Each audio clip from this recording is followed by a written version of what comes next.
at the beginning of the latest chapter to not only thank you for sticking with us while there's been a bit of a content drought. We had a bereavement in the family and some health stuff came up. So it is a bit up and down in terms of content, but we are trying to get back on track. So if you're not here for the Nightmare Detectives, but you still watched anyway, thank you so much. There will be more coming, I promise you. I just wanted to let you know if you came here because the algorithm recommended you, or because the Dark Somnium did a share, or you just checked out some of my more recent work that's gone up on the channel, please don't start here. There is a playlist in the description, and it's linked on the side. This is the 15th chapter, so this is not a good place to start. But I promise you, if you do kick off, you're going to love it. Secondly, we will be having a Discord starting very soon. We're just working out a few bits and bobs. It's going to be a place where you can share theories on Dusklight Radio, on the Nightmare Detectives fan art. We'll be doing some live readings at some point, some Q&As. If you're a Patreon member, we'll probably do some Q&As over Christmas as well. And a good place for the community to cultivate. We've got a few ideas, and I'll keep you posted. And last but not least, there is some official Nightmare Detectives art going up shortly. I don't know an exact timeline at the moment, but we've commissioned it. We're just waiting on it, so you'll have actual character portraits individually and a group shot, and there might even be some new Dusklight Radio stuff going up as well. So we'll see. Everett may be getting a little bit of a facelift. But that's it from me. I just want to say thank you so much for sticking with us. For 5,500 subscribers. It's absolutely insane. Over 60,000 listens on the Nightmare Detectives now, which means more to me than you'll ever know. As always, a huge shout out and thank you to the people who support this. I will have your Patreon thanks at the end of the video. And of course, there is no Nightmare Detectives without the crew behind it. So that's Flebs, being played by Joel. That is Jericho, being played by Trevin. Callista, being played by SpiritVoices, aka Luce. That is Margot, being played by Amy. And of course, that's Jimmy, being played by Chewy. I hope you have a wonderful, wonderful week, and an even better weekend.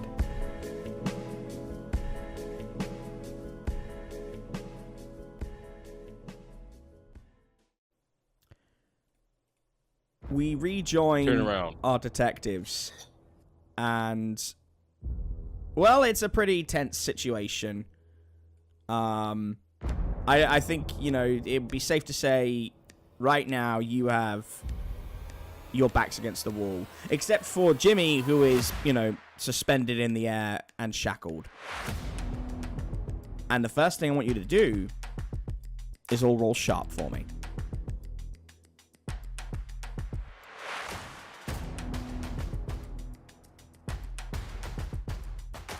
Jimmy got an 8. See what Babylon gets. I was having an issue finding my character sheets. There's so many characters. Yeah, I'm gonna have to do some house cleaning. Shit, I leveled up right off the bat. Let's go! Alright, Jericho 14. Callista Turn 4. around. You see me standing there. 6 foot. No, stop. No.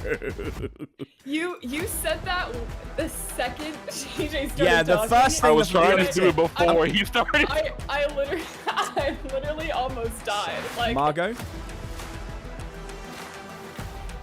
I was thinking, what would happen if I slipped this in as the intro instead of anything else happening? so funny.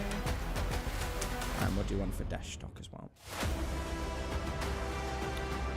That was such an intro, and the audience is never going to hear it because I'm going to edit it out.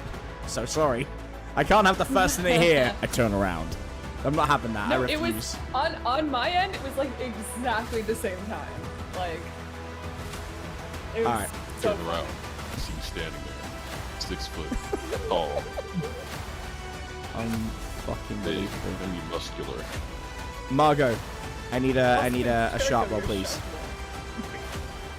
That was like instead of Flebs being here, Yeah. Jericho's taking over the sharp rolls. Yeah, and I need today for our boy. I'm so sorry, Emmett. Okay, welcome back. Roll Margot, sharp, please. Sharp roll, please. We're waiting on you. Thank you, my lovely. This isn't the kind of thing that we take experience for, right? No.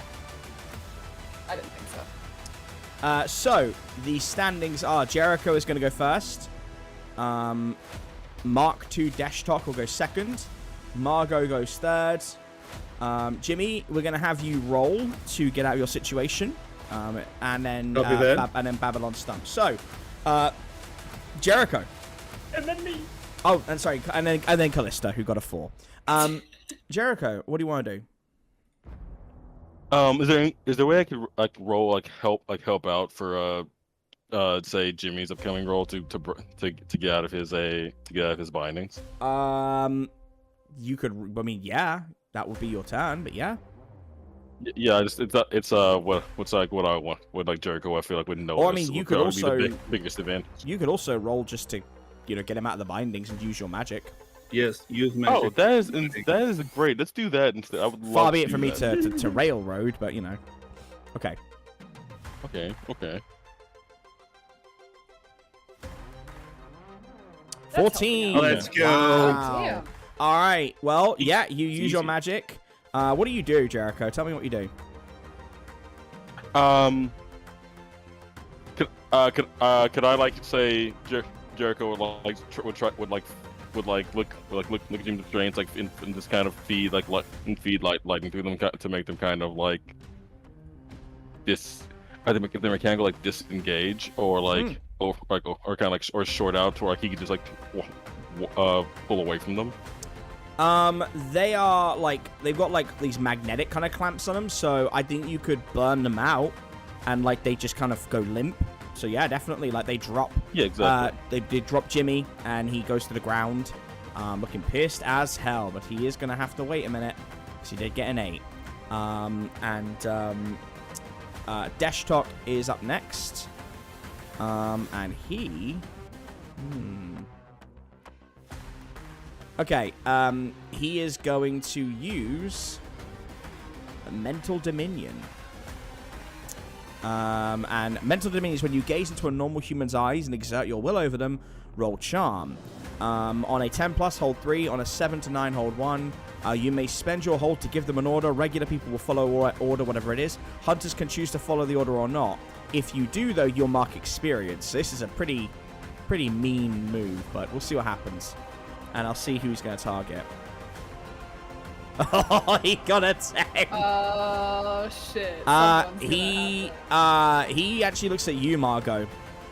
And you feel a maddening urge to put your weapons away and sit down cross-legged where you are. And if you do it, you get experience. If you resist, you don't. I think you can resist on a 10. Let me check. Hold 3. Well, it says, yeah, I mean, I think I'm going to be fair about it. I'm going to say you can, but yeah. What do you want to do?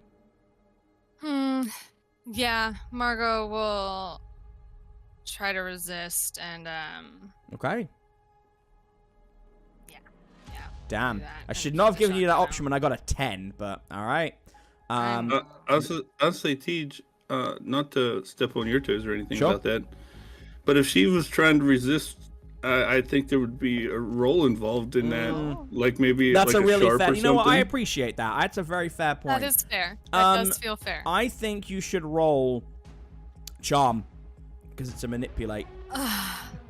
Ooh, You're good call gonna on that, have too. to. You're gonna have Damn to. it. Wow, a 12. Oh, there you go. Oh, that's Oh, Yeah, let's Margot, go. you hold your ground, and as quickly as the influence comes in, it is just fucking gone. It's just like, nah.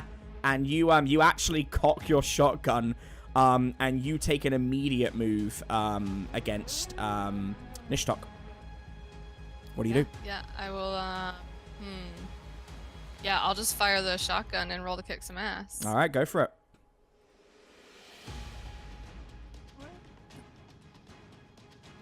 Oh, a 13. Holy shit! All right. Let's go. Yeah. All right, you guys are starting good. Badass. All right, let's okay, so here's what happens. You fire the gun, Margot. Actually, no, you know what?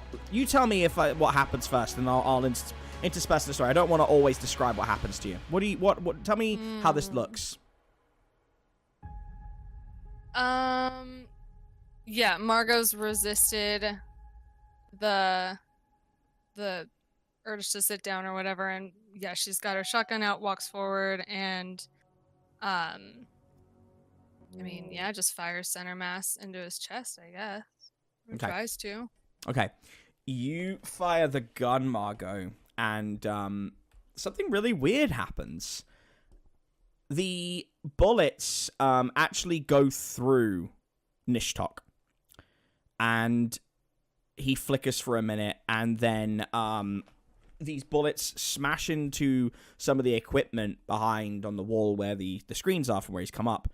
And one of the bullets hits something, and you hear someone go, "Ah, Jesus! She fucking shot me!" And the lights come back on, and you hear a sea of laughter as the faculty are in stitches, as they all laugh at you and are like, you see and it's like, oh yeah, I saw them, they were so scared, oh my god, they were thinking, oh, ja roll, das ist das ausgezeichnet, Nightmare Detectives. Oh my, and this poor person on the floor is like, I got fucking shot! It's in my, I'm bleeding, and you hear the voice go, oh my goodness sake, the Franz, you're fine, it is not it's just a flesh wound. Oh, that is so good, you played your part well, Nightmare Detectives. Okay, we can dispense with the theatrics. And the lights come back on, and the screen comes up again, and Dr. Professor Schlengel is there. Still looks a little bit odd, and he's grinning and says, okay, you passed the test. Clearly, you are not the cause of the problems here. This was a trial experiment. Dr. DeFranz does legitimately think you are a threat to Sturgeon. Professor Wayland does legitimately want to cut into the skull of James. That is true. But we thought while you were here, we would do some tinkering. We are a little bit, we are kind of scamps like that. And Babylon just looks around and is like, is it always like this for you people?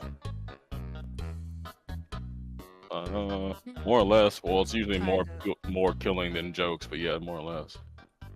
Okay, I'm out. And he puts his hands up and backs towards the doors with his back push and goes, fuck this. I'm out. Oh, this isn't the Dream Team scenario? Oh, the Dream Team doesn't handle bullshit like this, no. The Dream Team goes on cool missions. We went through this huge, complex. It's like an underground thing. You go further down, and every floor is a little bit strange. And we learn all about my backstory. It was a whole thing. But you wouldn't really understand that. But, I couldn't, no. You know, Jericho, yeah, well, I mean, it was a whole thing. I killed my neighbor. It was a really, really bad situation. But, Jericho Branch, the Dream Team will see you soon. You guys want to go get, like, frozen yogurt or something? Like... I'm lactose intolerant, Jericho Branch. Fractal, bro. Lacto? No, what? And I'm also intolerant to bitches. Babylon out! And he tries to kick open the door and then stumbles over himself. He's like, you didn't see that. You didn't see that. From one fractal friend to another, I did not see anything. I don't know what we're talking about. Callista kind of like leans toward Jericho and says, is he forgetting that they were hired for this exact same case as well? 100% he is, yes. Alright, just checking. He just continues to back away at the door, just close it's like a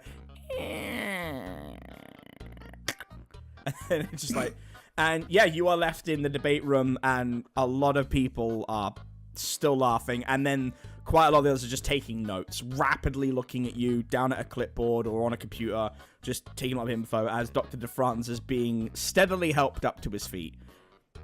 That's insane. We could have killed everyone in this room. Oh, no. Still might happen. You could not. Still might happen. I mean, if you would like to rage, James, we have a facility for you. You could go in and do some raging. Yeah, please tell me there's a ball pit. Let me check. One moment. Maybe a little tire swing. So That would be so amazing. he goes off screen for a minute, and you just hear him just go, Fräulein, gibt es ein Bällebad? Nein. Okay. Dankeschön. No, I'm very sorry. Es tut mir leid, Mr. Branch. There is no ball pit. There is a ranch dimension. Would you like to see it? Ranch World. No, not the ranch world, a ranch dimension. The magnum opus of my studies. Oh, you studied ranch. Okay. So would you like to go and be a farmer? No. You don't want to go to the... oh, I see. Did you think we meant the condom? No, that would be very silly. No. This is a serious place for serious science. Of course. Well, I have to get on with some experiments. Perhaps I will see you later. If you do see Gaspar or find him, please do inform somebody. We are very concerned. I will leave you in the care of Dr. Professor Wayland, Professor Gunkerson, and Dr. DeFranz when he has the bullet taken out of him. You have full access to the campus, but I would ask that you come and check in with me before the sun fully sets. Tschüss! And the screen goes off. Can we talk about that now before? No. Why is he dismissing us? The screen's just gone. How is he just... He brought us here. Why is he dismissing us? This is so incredibly confusing. Are we killing things or not? Sorry. I don't think right now, Kiki. Sorry about that. Everyone probably... I'm gonna put my gun away. Yeah, Callista huffs and her scythe disappears. And she just crosses her arms. Margot, what do you want to do? Margot moodily puts her gun on her back holster. Jimmy? And, yep.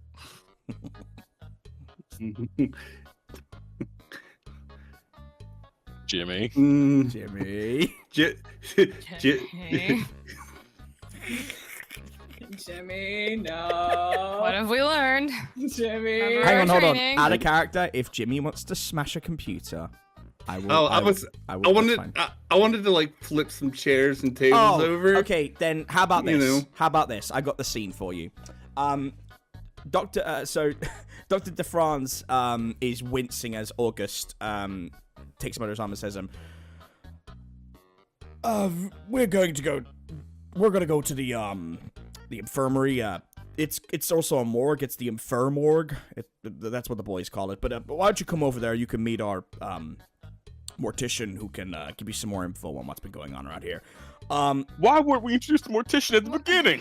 Well, hey, Please. Jericho, I have a fucking bullet in my shoulder. Could we go through logistics when it's not Because in you're my shoulder? fucking around. To be fair, whose fault was that? Not mine. Do you know who didn't know about this plan? Me. Us. No. Yeah, us. Yeah, us. I was The gonna ones say, with the guns. How about this? I will give each of you a free hoagie, and I'll let you each punch me in the balls once. Except for the big man. Big man, I'm gonna give you this whole room to fucking trash when we leave. 30 seconds. No one will judge you. Fair? fair, but if you keep whining about the little hole in your arm, I'm gonna rip the whole goddamn thing off. He And leans then you back. I'm can not touching whine. your balls. He leans back, and there's a little bit of piss coming out of him. And he says, "Well, that's a new experience. Okay, I'm going to go now, and Professor Wayland." And she looks so smiling. It's just like still kind of love it. Yes, DeFranz. Don't piss off the Sasquatch. Oh, I wouldn't dream of doing such a thing. Ta-ta, hairy ape. And she is nowhere near Jimmy. She's gone. And I think everyone could see you just getting to that point. And DeFranz is like, oh yeah, Yeah. I'm gonna cunt punt that. I swear to God. You want to roll to cunt punch? Because she's already gone. She's unfortunately, your roll will miss. It's a little. Hey guys, it's a little early in the session for that, isn't it? I'm sorry. I should let our audience know, like, who are mostly really American, that word is so common here, and in Australia, it does not have the impact it does on you Yankees. That is It's such a, funny. it's actually a point of endearment. I'm sorry. Such a bad word here. I love it. The next time you meet an I'm Aussie really or an sorry. Englishman, they're going to call you that. They're going to call you that because I am on the campaign to normalize that word as a word of endearment as well. Love it. Okay, so I'm going to say at this point, you will kind of just saunter out of the room very quickly as a very hulked out, rage-filled Jimmy starts smashing things, and a couple of researchers get caught in the fray, and as they do, Jimmy just grabs them by the lab coat and just flings them. Like, they don't get hurt, but like just out of the way, or they go through a window or out the door, and it's just a shit show. And DeFranz looks back and just goes, well, there goes my fucking budget. They go through a window, they don't get hurt. No, no, they're fine. They're fine. They got Kevlar armor on. They're fine. Oh, for sure. I don't care. This could have ended way worse. This could have been a bloodbath. Okay. So let's move things forward a little bit. Jimmy, I'm going to give you some time on your own before we go any further, because I think there's going to be some stuff Jimmy's thinking about. So you're going to catch up with everybody in about 15-20 minutes. Sounds good. We'll kind of come to you. So I think it's only natural, given how that went, you would have your own time to process. So I believe it was like 6:30 when you went in there. It's probably about 6:45 now, and it's probably, let's say it's 7 o'clock by the time that you get to the clinic. It is on the other side of campus. It is right near the back next to the auditorium. It is, so I believe in the summer would be setting in about 2 hours. About 9 p.m. is probably a good estimate. So you got 2 hours left of light. I'm going to say that gives you one action in addition to going to the clinic, which is mandatory. You kind of have to go there. So each of you will have an action if you want to take it before we move the clock forward. I'm going to try and tell you sometimes when the clock's moving forward, not all the time, but we'll see how we get on with it.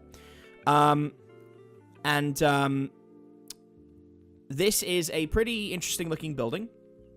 It is it's got like a what we call a brutalism structure to it. And brutalism in buildings is kind of like what you would see nowadays. It's for those at home, by all means, give it a Google. It's been around like in my country for about 70 years, but it's like this kind of almost alien post-war era kind of minimalist buildings. They're not very nice looking, but they're designed to be sturdy, and that's what this looks like. In it, with all the domes around the area, this building stands out. It's almost cold and calculating, and it's known as the Death May Die Emporium and Mortuary Clinic. So not the most inviting of buildings, but yeah. And I imagine you will follow in DeFranz and August, unless anyone wants to deviate. No, Margot will follow. Jericho will follow them in. Okay. I'm going to say there's other places you could go in there, but for the sake of pacing, you go in and you go down the long hallway. There's a few like different operating rooms. There's one that's known as like the nightmare therapy room. There's one that is specifically for spell slingers who do not have the ability to cast their spells properly. It's like a recovery area. There's even one for displaced creatures, so people like Jimmy. And I'm sure if you looked hard enough, there'd be one for the fallen as well. There seems to be a room for every kind of creature that needs rehabilitating or perhaps is in corpse storage, if you will. You go down to a grander room near the end, and it comes out into a warehouse-style room. You're on the top of the balcony, and at the bottom, you can see a large operating table with a huge light. Currently being shone on a creature. It's pretty barren in that middle of that room, but there's some tools near the individual operating, as you would see when someone is either doing surgery or looking over a body. And then to the far end, there is a sea of books, papers, and random curios that you can't really make out from here. As you go through the door, your steps begin to echo, and the person down there holds a hand up before anyone could say anything. And August kind of says, "What accent did I give August? Was it more like it was a kind of like a New Jersey, right?" I don't think so. Yeah. Let me see. He was like, "Okay, so what it is now?" And he says, "Oh, I didn't say anything yet, ma'am." And she says, "Oh, but you were about to, and I'm kind of in the middle of something here. Just bring him down and don't drop any blood on the floor, please." And you will go down. And in front of you, when you get down there, is a tall woman. I'd say tallish for her like her age. She looks like maybe mid to late 20s at a push. You're not 100% sure. Black hair tied up in buns, framed glasses, wearing a pretty filthy lab coat, and she is dissecting something on the table with one hand, and she is gesturing with her other hand to a series of tanks, which, if any of you cast your eyes over there, you will see is full of spiders. And Charming. do you say that in character? Yes. Yeah, of course. She holds her hand out, bends the finger back towards you, wiggles it, and then points it towards the council. I say the council, but this group. There's a little sign above it that says the Council of Spiders, and one of them begins digging into the dirt once she does that, and then she carries on doing what she's doing as you all stand there. And I think. And she's this is wait. the mortician. Dr. DeFranz kind of grimaces and says, "Yep, this is the doctor, therapist, mortician, scientist. A lot of hats. Right now I need her to be the one that takes the fucking bullet out of my shoulder." And she turns around and kind of gives him a look and says, "Oh, for God's sake. Fine. Get him on over here." And she leads you over to a cold, like, table, like, pretty much similar to the one that this creature is on at the moment. And she places him on there, and she looks over at Margot and says, "You, I'm gonna need you to be very brave and hold this man down as I wrench a bullet from his shoulder. Can you do that?" Yeah, got it. Awesome. Where do you need me to hold? I would like you to hold onto his legs, please. And Margot walks over. you, pretty one, and she points to you, Callista. Says, you know a way to soothe our friend here who's gonna like Swiss cheese soon? I can certainly try. Okay, marvelous. And you, sassy one. Oh, me? Well, you're the only other fucking person here, but yeah. I need you to keep watch for me over the friend we have on the table. The dead guy? This one? Oh, you know he's dead? Wow, you're more perceptive than I thought. Yes, please, could you go over there, keep an eye on him, and maybe do some digging, see what you can find out. I heard you were coming. I thought I'd get ahead of the curve here. We have a lot to do, a lot of patients to see. Wanted to make sure you had something to do when you got here. No, nice. Of course. I'll watch the corpse. Awesome. Watch the corpse, observe the corpse, just don't put your hands in the corpse. Thank you. And yeah, so Margot, I will need you to make a roll in a minute. But first I'm gonna need Callista to roll soothe.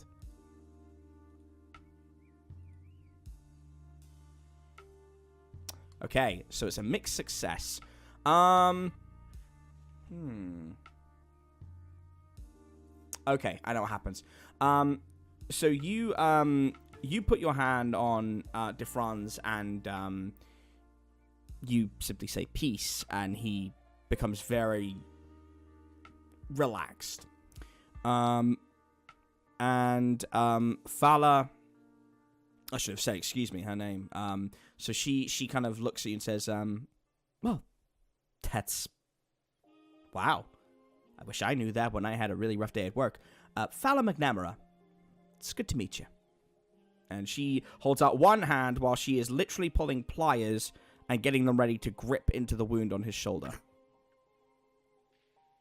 Callista, like, glances at her hand, and then also her other hand, and then it just slowly reaches out and shakes it and says, Callista, you are a very talented multitasker. Kind of have to be. You never know what's going to pop up in this clinic. Okay, we're going to start pulling. And she looks to Margot and says, he's a kicker.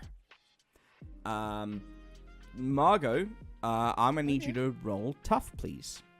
Okay, here we go. Let's go. You hold him down so firmly, and the piece worked so well that when she digs in, she physically, it's pretty grisly despite the nice music in the background. She digs in and it's wrenching around in the muscle, and August kind of just looks away and goes over to another corner, and she starts talking to you and says, so this man's a fucker. You might have already seen that we've had some deaths here. It's not good, but it's kind of escalated a little bit, as you're about to see with our friend over there. And and she pulls on these pliers, and you hear a little clink. And she takes a breath and says, I think we've got a bit of a more unique situation than just nightmares attacking nice, ordinary humans. Hold still. And in a clean motion, she pulls, and blood spurts out, probably getting the both of you, as she holds this bullet, or like, I think like probably some, like a fragment in her hands, and then drops it into the bucket next to her as Defran's just passes out, and she begins to stitch him up. I think I might know how to help you. Oh, by the way, this is the Council of Spiders. Pretty important group. They help kind of give me advice. Maybe they'll give some to you. I don't know.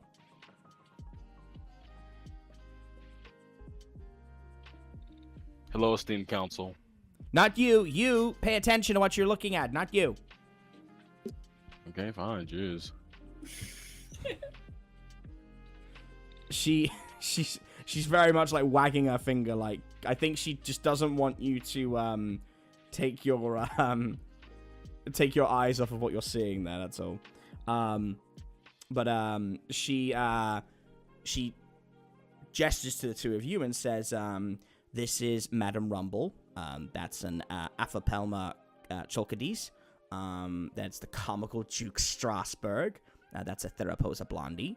And there's also my favorite, my jumping spider, who's pretty much always with me. That's Minerva, Phidippus Odax. And she's got a beautiful blue striped abdomen. So cute. But don't get too near to Miss Rumble. She kicks her hairs when she doesn't like someone. Callista kind of leans down to look into the tank. Not like super close, but just sort of wanting to get a better look at them. And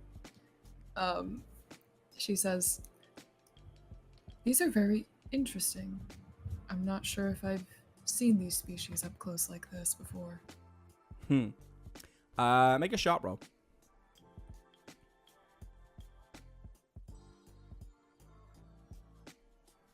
Oh, 1 sec, it's loading.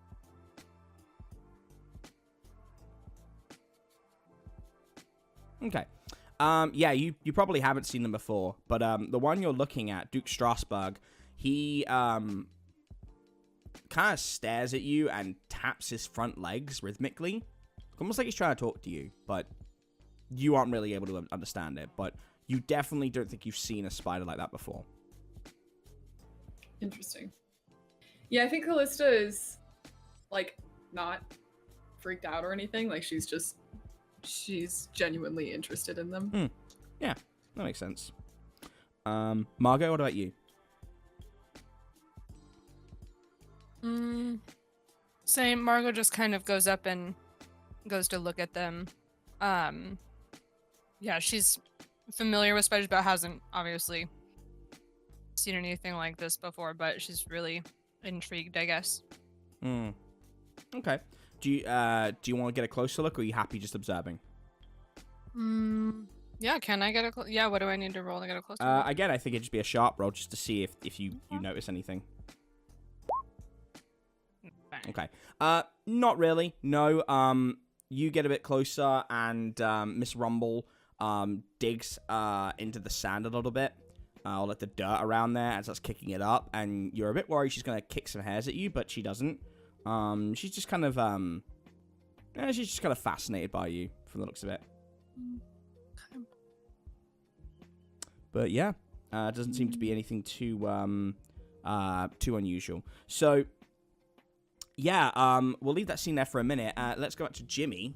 Actually, no. Before we do, sorry, no, I need to get a clean little dot on this. So, yeah, Lucy, your character, so Callista got a 7 with that peace roll.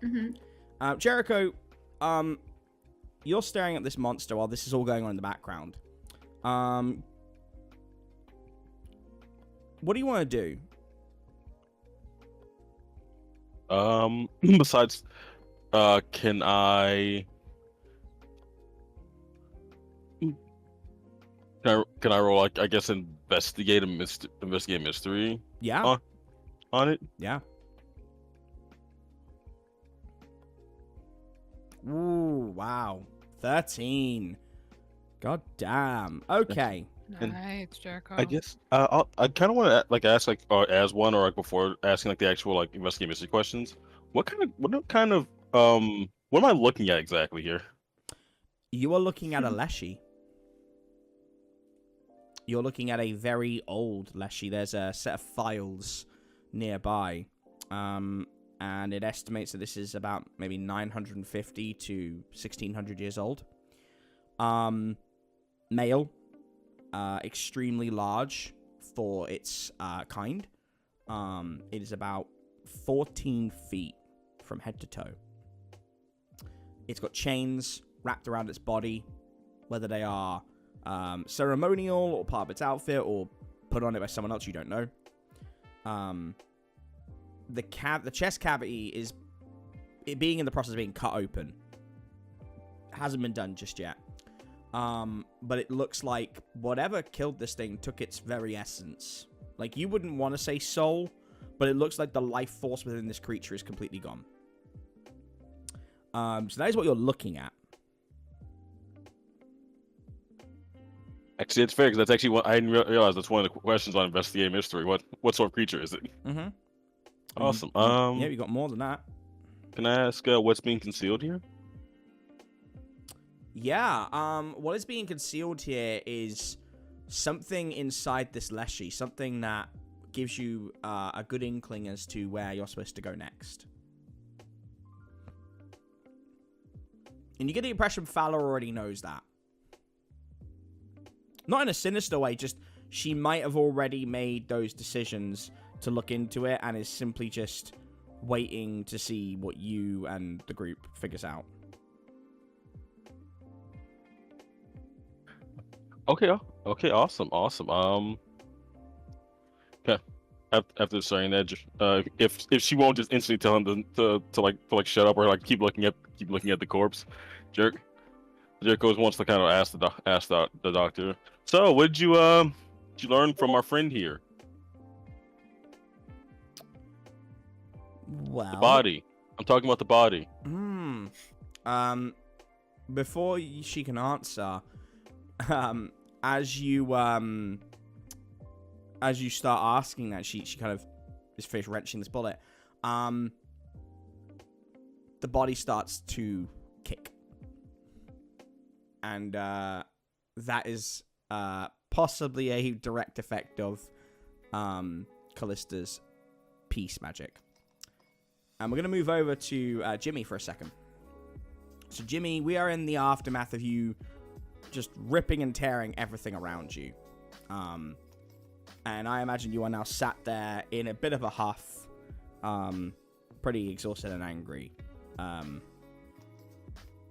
Yes, tell me Jimmy's what just you're thinking. sitting there, like maybe out front, like of the doors we come in. I'd guess there would be steps leading up to it. Jimmy's just kind of standing out there, still breathing hard, sweating profusely. Just trying to rein back in the anger of someone labeling him as something that he doesn't want to be. And does your mind go to anywhere, like in the past, when you think of stuff like that?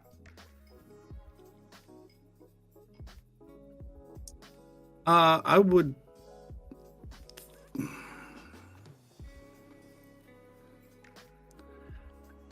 No. Actually, Jimmy is actually right now, since he's trying to calm down, focusing on the here and now and the things that are important to him now.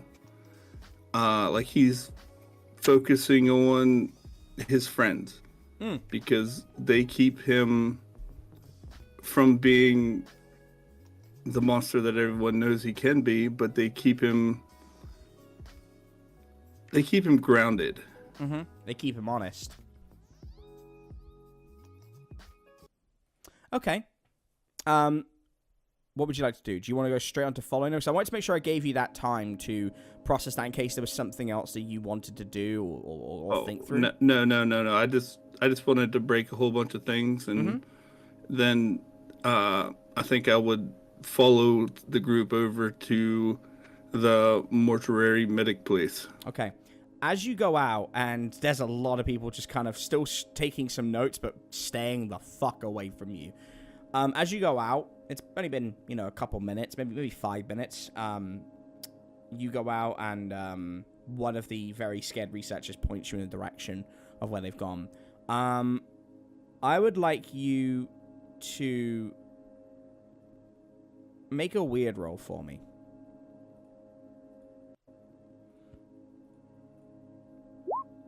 An 11. Okay. Jimmy, you go out, and as you start walking towards the clinic, you go down past a couple of biodomes. Specifically, you are going past the same one that the others went through, the cryptozoology biodome. And you see that same Sasquatch. But this time it's not aggressive, and in the light you can make it out better, and it is that same Sasquatch. I can't remember what the name was. You'll have to refresh my memory. But it's that Sasquatch, and it is staring at you through the biodome with very confused and wild eyes. And it puts a hand up to the glass.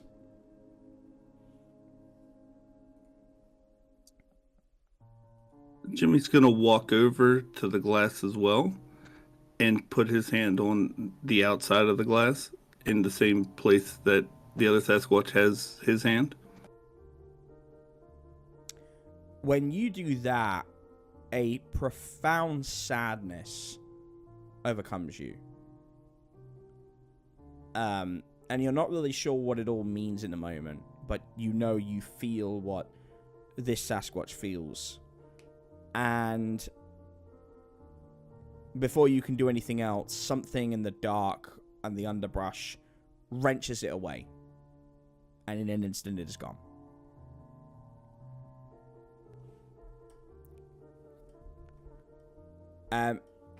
You can follow on and find it, or you can go to the clinic. It's up to you.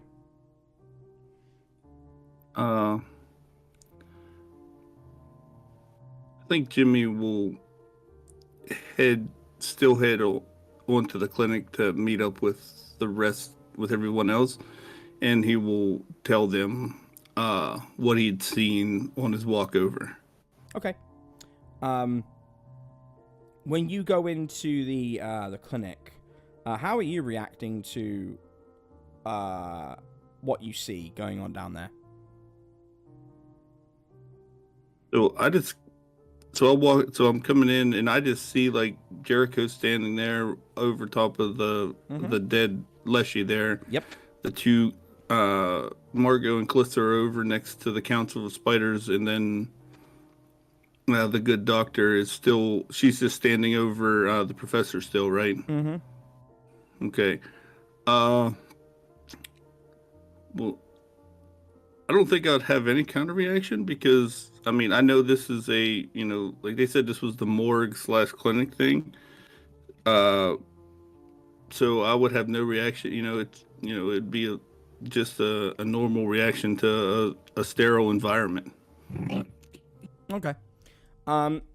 This creature kicks, and Fowler kind of looks over at it curiously, and I don't know if she's noticed you yet, Jimmy, as you come down the stairs, but she's staring at the Leshy and says, "Well, that's unexpected.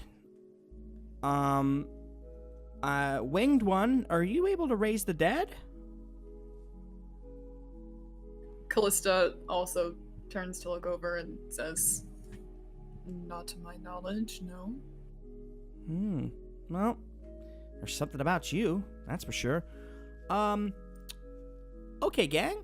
Here's what we're gonna do. If everybody could stand around the Leshy to stop it from getting up and potentially rampaging, that would be super. And Jericho, you're right there at the moment. What do you want to do anything?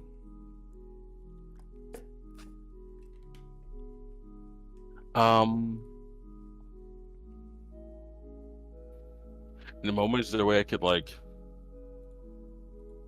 We're just trying to make sure it doesn't keep moving, right? Could I just use magic to bind it? Yeah. Bind yeah, it? you absolutely could. Yeah. No, I would definitely roll use magic to bind Okay. it still. All right. Make that roll, baby. Never Okay. mind. Yeah, you All those try. good rolls had to stop somewhere. Yeah, so you got a 5.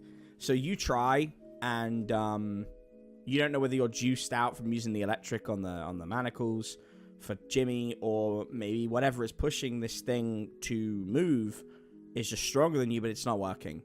And the eyes glow, and the skull begins to speak as it starts to like violently shake. And it's essentially saying the same thing to begin with, at least. And the word it's saying is rebirth. Just over and over and over again. And Jimmy, at this point, I would imagine you have now reached the bottom of the stairs, and you can you can rejoin everybody else as you hear this monstrous Leshy just say the word rebirth. As that's happening, I would have witnessed Jericho trying to bind it, correct? You would, yeah. Well, since the good doctor said she didn't want it to move, can I try to use my sword and decapitate it? No. I mean, if you don't want to find out what it's talking about, yeah, of course you can. Go for it. Yeah. Just to put it in perspective for everybody, listen, Jimmy's still in a bad place just because he's. Well, I mean, yeah, I get yeah, that. you didn't have any context for this. I mean, yeah, it makes sense to me. I have no idea what's going on. I just know That's fact. this big monster's trying to get up in my friend's face and it's about to die.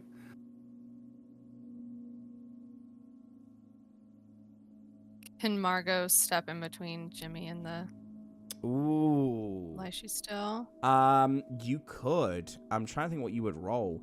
Yeah, I guess you would roll protect someone technically speaking. Or actually, no. You're trying to make him stop, so you would roll a manipulate someone roll. Manipulate a hunter. Okay. But Jimmy's got to make the roll anyway, so it could be that you both fail. In which case, something incredibly funny will happen. I'm sure. But And I'm just rolling kick some ass, right? you are, yeah. Okay, copy that. Oh, can I use my fervor roll to do tough instead of charm for this one? Yeah, of course you can. She'll move. Nice. Sweet. Okay. Thank God. Okay. Oh. Dang Alright. it. All Well, right, hold on. we tried. Well, no, not yet, because it's a 7. It's not a failure. So yes, Jimmy got a 10, but Margot did not fail. So here's how we resolve this. Because Jimmy is going to have a complete success, but I have to give Margot the chance to explain her case. So, Margot, on a 7, I'm just reading this up now, so I want to make sure I get this exactly right, because Lord knows I can get things very confused at times. So, on a hunter, okay, Jimmy, you can ignore this, depending on what she says, but on a 7 to 9, you'll mark experience if you listen to her. But you do have the right to ignore her. But obviously, it depends on what Margot says. Or what she does. Yeah. Margot just kind of tries to step in between Jimmy and the Lycian. She goes, "Look, we need to figure out where he came from, what he's trying to say to us, obviously. So let's give him a minute to maybe explain some stuff, and then we can talk about beating the shit out of him still. But maybe let's just hear what he has to say, and we can go from there. Yeah? Maybe breathe a little bit." Jimmy? Jimmy will take Margot's advice in words and think about it a minute. Mm-hmm.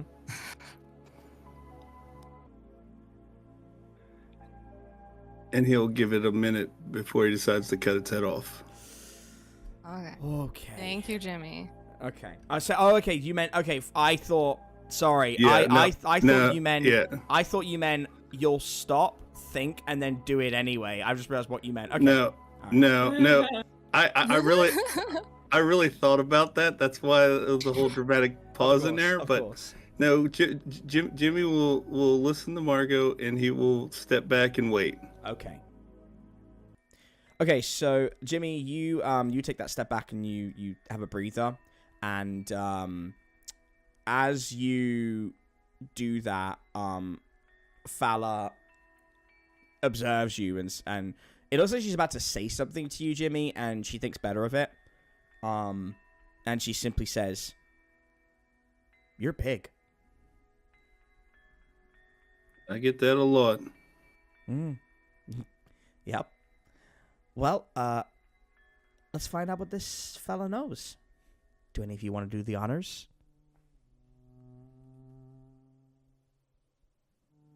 I can talk to it. Okay. Let me, hold on 1 second. And she goes and grabs... Sorry, I can talk to the Leshing, the non-human. Is that politically correct? Is that what you call? We don't really have time to figure out what politically correct words are. I mean, maybe What might be the problem here? Maybe we could sit down and figure out how some words sound like other words, but we don't really have a lot of time. So There's a lot of words to sound, yeah. Yeah, there really are. English is fun. Hey, this thing is still saying rebirth, so I'm gonna get the recorder, and I'll lead you in. Okay? All right. And she goes over, and she grabs this recorder, and she does some little rewinding and whatnot, and she says, "Okay, it is currently, I think did I say 7 p.m. when you went in there? 6:45. Yeah. Yes. Yes. Okay. Yeah. It is currently 7:09 p.m. My name is Dr. Fala McNamara. I am the head mortician here at Death May Die, and I'm sorry. What is your profession? She looks around at all of you. We are Nightmare nightmare detectives. detectives. Oh, so you investigate bad dreams?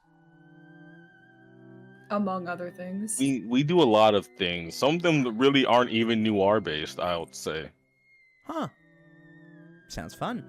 Okay, I am here with the Nightmare Detectives, and we are going to be observing the current patient.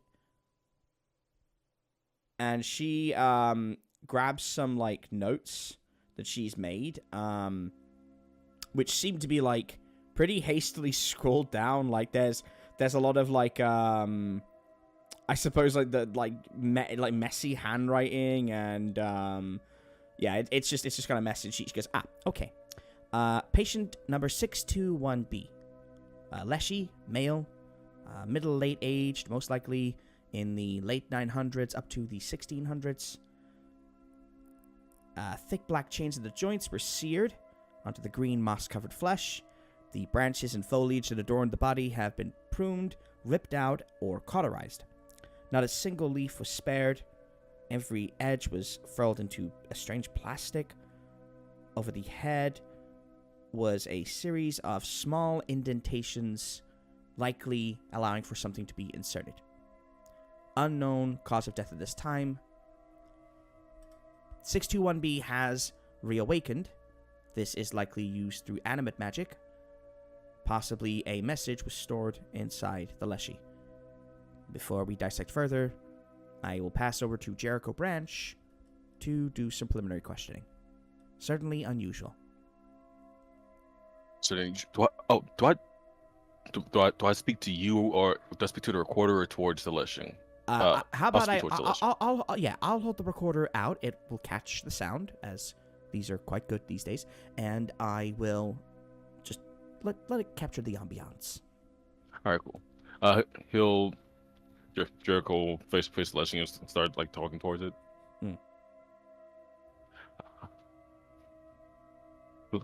Hello, friend. My name is Jericho Branch.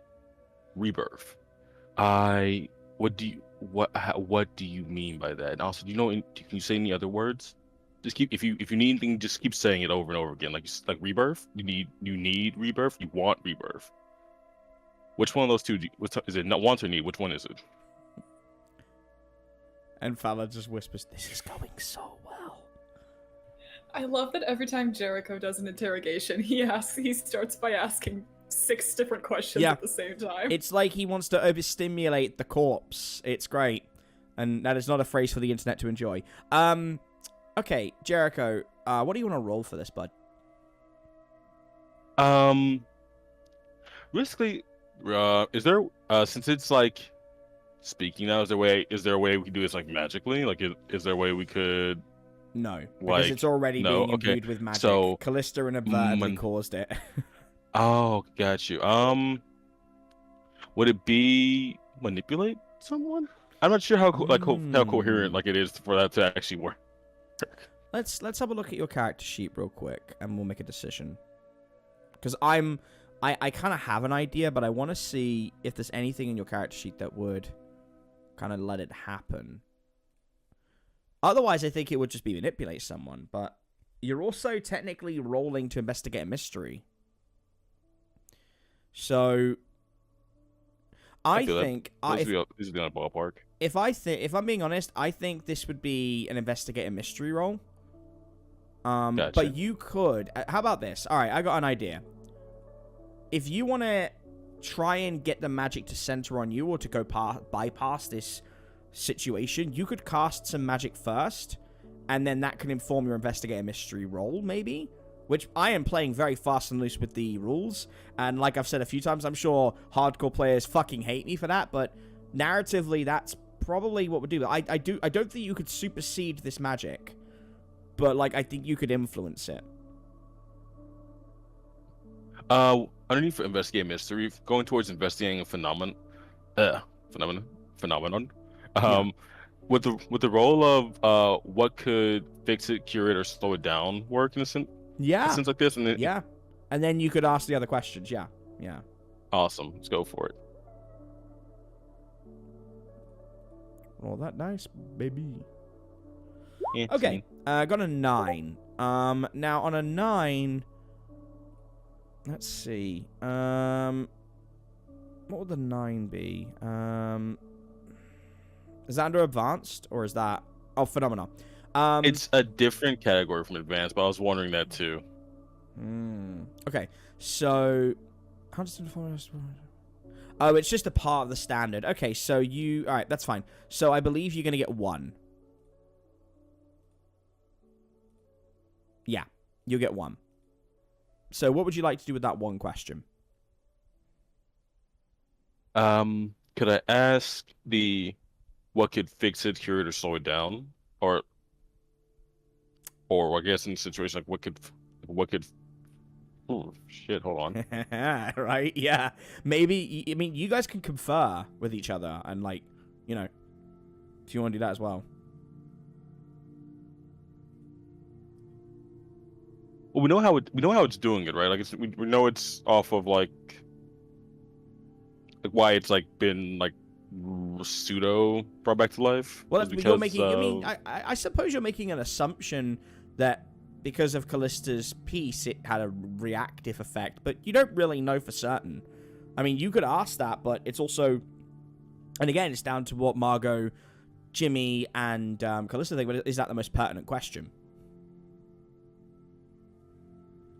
Let's see. Let me detect this. Is that the most pertinent question? Yeah, I'm pulling up the list right now.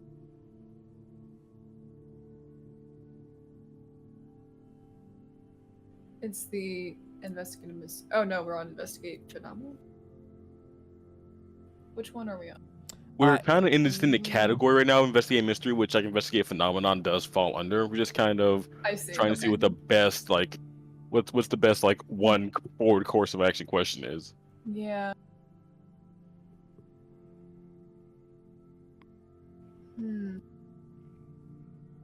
Well, that's tricky. Jimmy thinks personally, I mean, it's, I don't think we can fix it, cure it, or slow it down. So, I mean, honestly, the 2 I would go with, but I'm not sure, is how is this phenomenon doing this, or what will be affected next?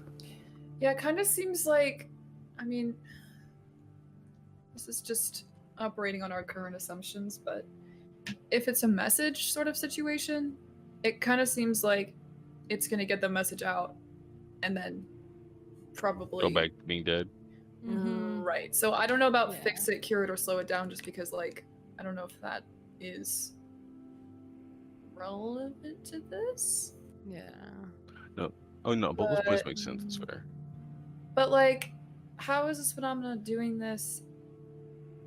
I mean, we know what was done to, or we think we know what was done to it, but I don't know if that would give us more details about the person who cast the spell or not. Maybe this will help, but your questions could be more abstract in a sense. Sorry, the answers can be more abstract. You ask that question, it might be answer based on the phenomena around the university rather than itself. You just don't know. I really don't want to handhold you here, and that I don't want to handhold you, and that's why Fala's not getting involved. I really want you to kind of do what you think is best.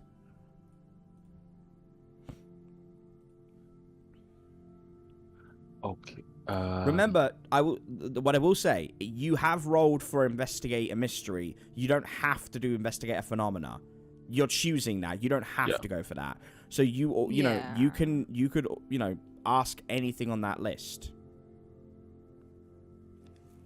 You could also just ask what happened here. Yeah, yeah. Yeah, I was thinking either I what just don't want you to get or what was it going to do. I thought I'd say that because I don't want you being getting stuck on that for here. ages. Yeah, exactly. What was it going to do is also interesting, because I kind of want to know what it was. Because what it was going to do. What its assignment was. Yeah. That's actually pretty good. Jimmy, what are your thoughts on that? I I agree with that as well. But I mean, like Liz was saying, what is being concealed here is also a good question, though, too. All right. Not that Jimmy would know that there was something inside the creature, but Yeah. Well. No, Jericho's going to in game flip a coin really quick. Sure.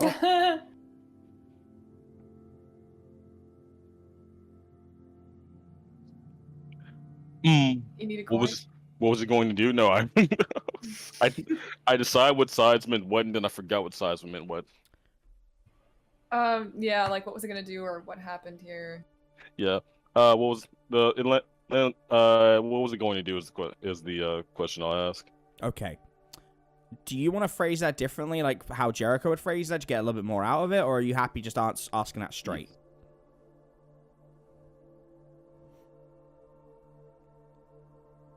It's up to you. I was thinking about how to word that now. Should I ask? What were you planning to do?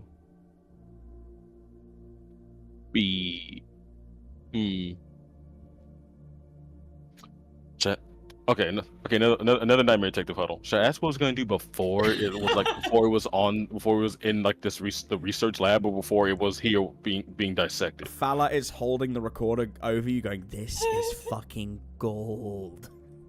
Like, what was it planning to do before it was stopped? Before it was, I don't think stopped. Like I feel like the question has to remain within it being in the realm of the research facility, but like. I want to know what its assignment was before it died. Like what it was told. And who sent it, if we can, but that seems... What were you... That seems like a reach. What were you instructed to do before you die? Okay. Yes. All right, we got there. Well done, gang. I don't think you've ever. Good nightmare huddle. I don't think you've I can't ever use magic either. I have Yeah. to think, and I don't. Y'all haven't ruminated on a question that much ever. Okay, so you asked that. I love the, like, another nightmare huddle. Okay. You hear a noise as the rebirth thing stops, and it's the sound of creaking branches as this thing slowly but with force actually turns its body towards you, Jericho, and it looks at you, and it turns its head and stares at everybody, and it swivels, and you hear the vertebra this thing has snapping as it does so, and its eyes glow, and it says, "I was in the woods for so long. And one day a voice called to me. I followed and found myself at the base of an obsidian pillar. I do not recall what happened next, but I awoke on a cold table with 3 figures standing around me. They burned me, cut me, dissected me. And when they were done, I was no longer Nishtok, Lord of the St. Martin's Woods. I was a weapon. My mission was to incite fear through dangerous and violent acts. acts. But my mind is old and resisted. So I was made into another purpose. And this creature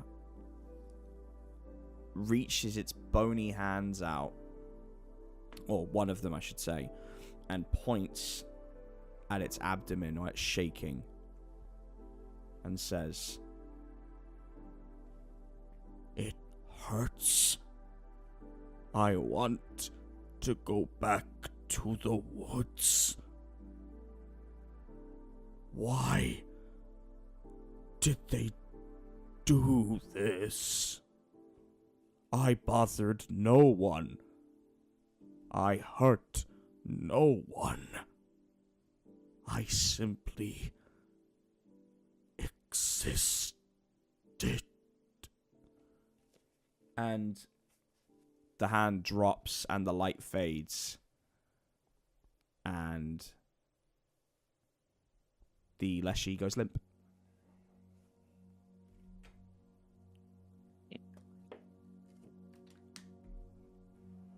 That was profoundly sad. Jericho will turn to the magician and just say, "Well, answer his questions." Oh, you think I have the answers? I just deal with the... No, I can tell you who brought the body in. That's a great start. He was found by Gaspar, who carried him in with 2 associates. Told us they found him in the cryptozoological dome. Said not to worry about him too much. And that if Dr. Schlengel asked, he had been incinerated. It's really sad. Really sad. But very sad. he pointed to his abdomen. I think we need to take a look. I'm tempted to agree. Naturally. Now, what do y'all think you're gonna find in the abdomen? That's what my question is the DM.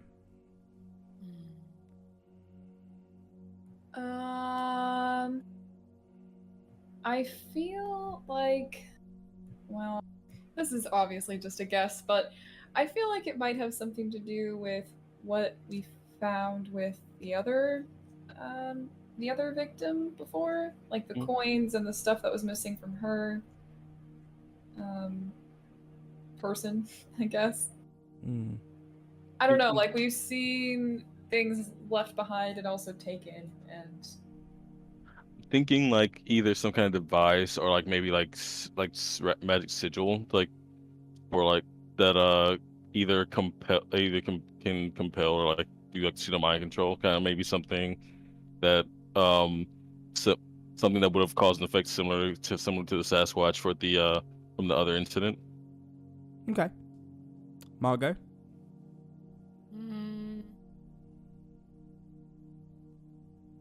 Yeah, I think it's those people that brought him in, or at least in the cryptozoology dome, the people experimenting in the basement. I think they put something in there to either contain or control him in some way, I guess.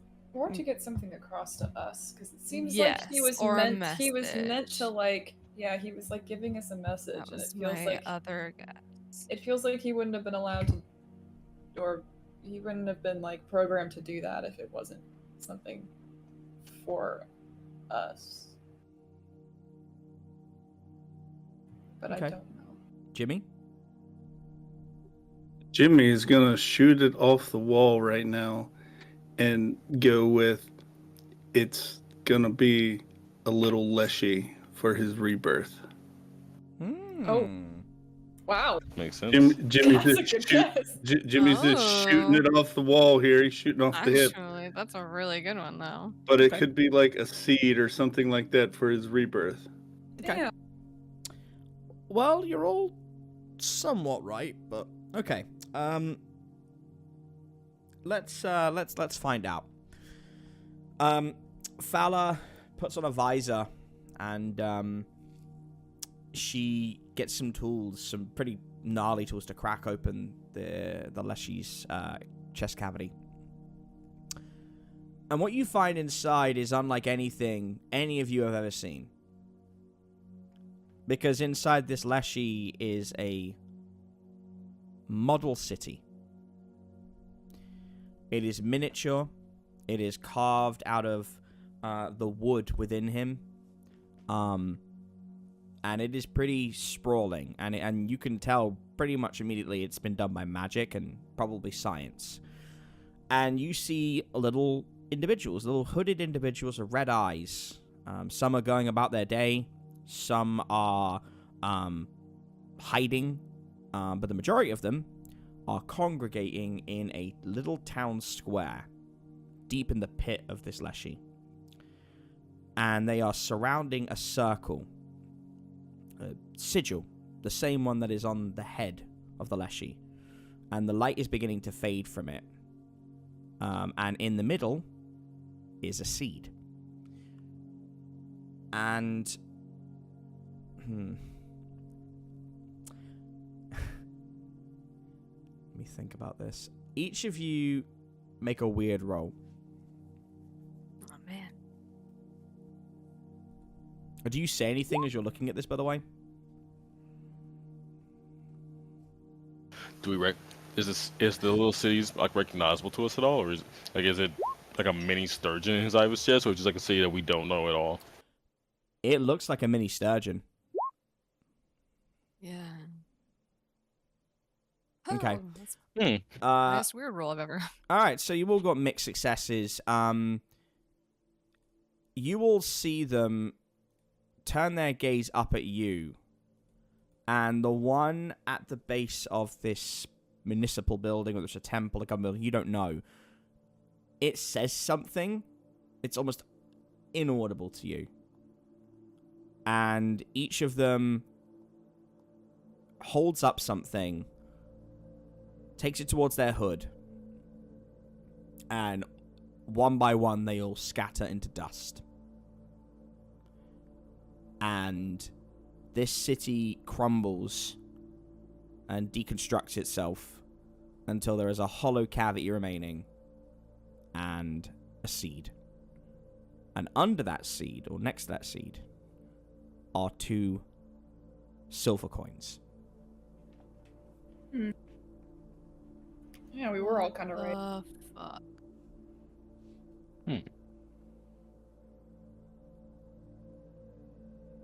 Just do the silver coins have like an insignia or like some kind of like embellishment on them? Wait, say that again, sorry? Do silver coins have like some kind of symbol, insignia, or like embroidery on them? They have, I mean, you'd have to roll to investigate them further. I'll definitely do that. Okay.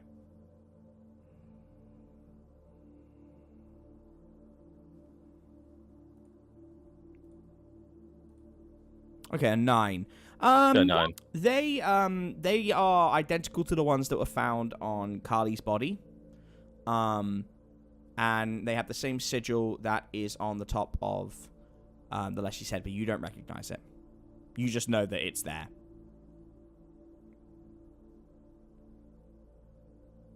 And Fala kind of stares at this thing and wipes her brow and says, "Well, that's fucking horrifying."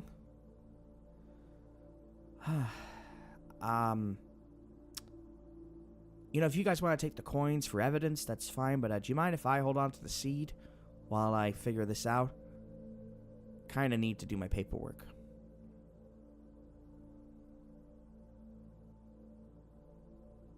By all means.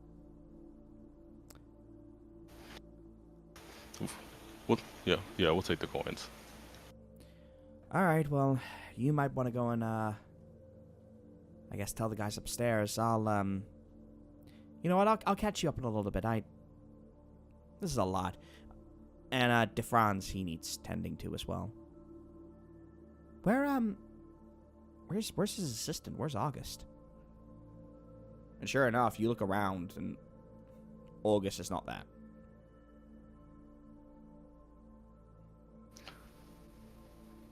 Huh.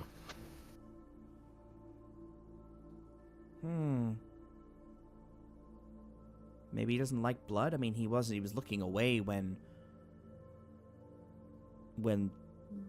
DeFranz was having his shoulder fucked with, I don't know, but you might want to go and check on him.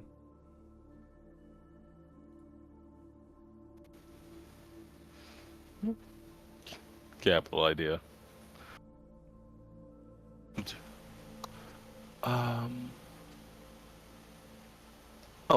Also, like, is there anything else you could tell? Anything else you could tell us? Anything, anything weird out of the ordinary about the other bodies that were found during the investigation? I almost kind of forgot the whole reason we came down here. Roll to manipulate someone. You can ask. We were thoroughly distracted.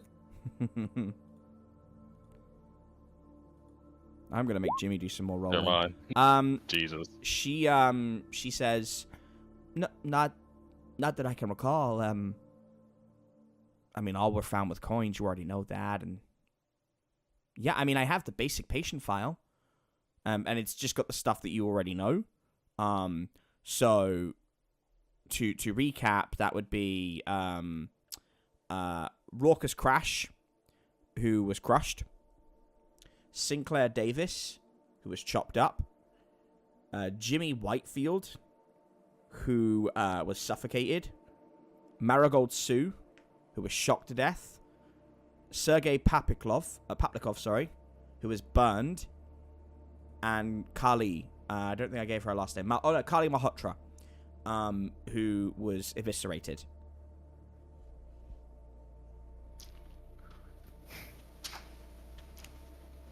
Thank you for your time today. To your time again, Miss.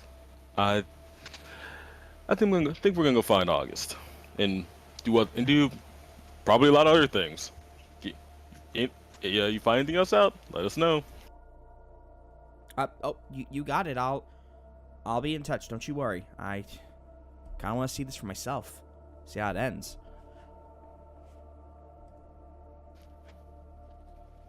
Yeah, hopefully. But question for the DM real fast. Yep. Chewy. Is the seed still inside the leshy? No, she's taken it out and put it on the weighing machine that you would use when you're taking out the organs for an autopsy. Jimmy's gonna walk over, give her the mean mug look, and take the seed. And be like, he never hurt no one, but someone manipulated him to be here. And my guess is it was a human someone. So, thank you very much. And I'm gonna walk out with the seed. You'll need to roll. Even though you are an intimidating motherfucker, you will still need to roll for it. I like it. You gotta roll for it. She's not just gonna let you do it. And I wanna see. Would that be act under pressure or manipulate someone? No, it'd be act under pressure because you are doing something which Jimmy would have every right and every ability to do, but it isn't gonna be that simple. Yeah. Not happening. No, she Okay. Oh. Tell me she smacks my hand like a kid reaching for the cookie jar. Tell me that's what happens, because that would be funny. No, Jimmy. She slaps you. And she looks genuinely offended. And she says, you know, you come in here and you make an accusation like that to my face when I just helped you with this poor creature. I didn't do this. I'm not I deal with the dead. The dead don't talk back. My job is to make them peaceful. And you know something? I'm in the same line of work as that one. And she points to Callista and says, you might have your suspicions, but don't you dare lobby them at me. Don't you dare put me on the same pedestal, on the same pit as them. I am better than them. I don't experiment. I help them go peacefully. And you know what we're going to do with that seed?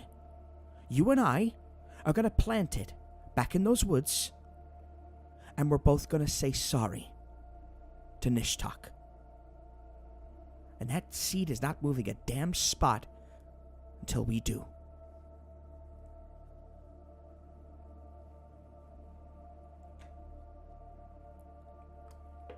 Hello? Yes. I'm sorry, ma'am. I let my emotions get the better of me because since I've been here, I have been judged for what I am, not who I am. So I'm sorry if I'm a little bit angry with this place. And if it was up to me, I would burn this fucking place to the ground. But it's not up to me. So I appreciate your sentiment on allowing me to go with you to plant this seed. So maybe this one can find a little bit of peace. And please, I beg of you, whatever God you pray to, that seed better be here when I come back. And please do not compare yourself to my angelic friend over there.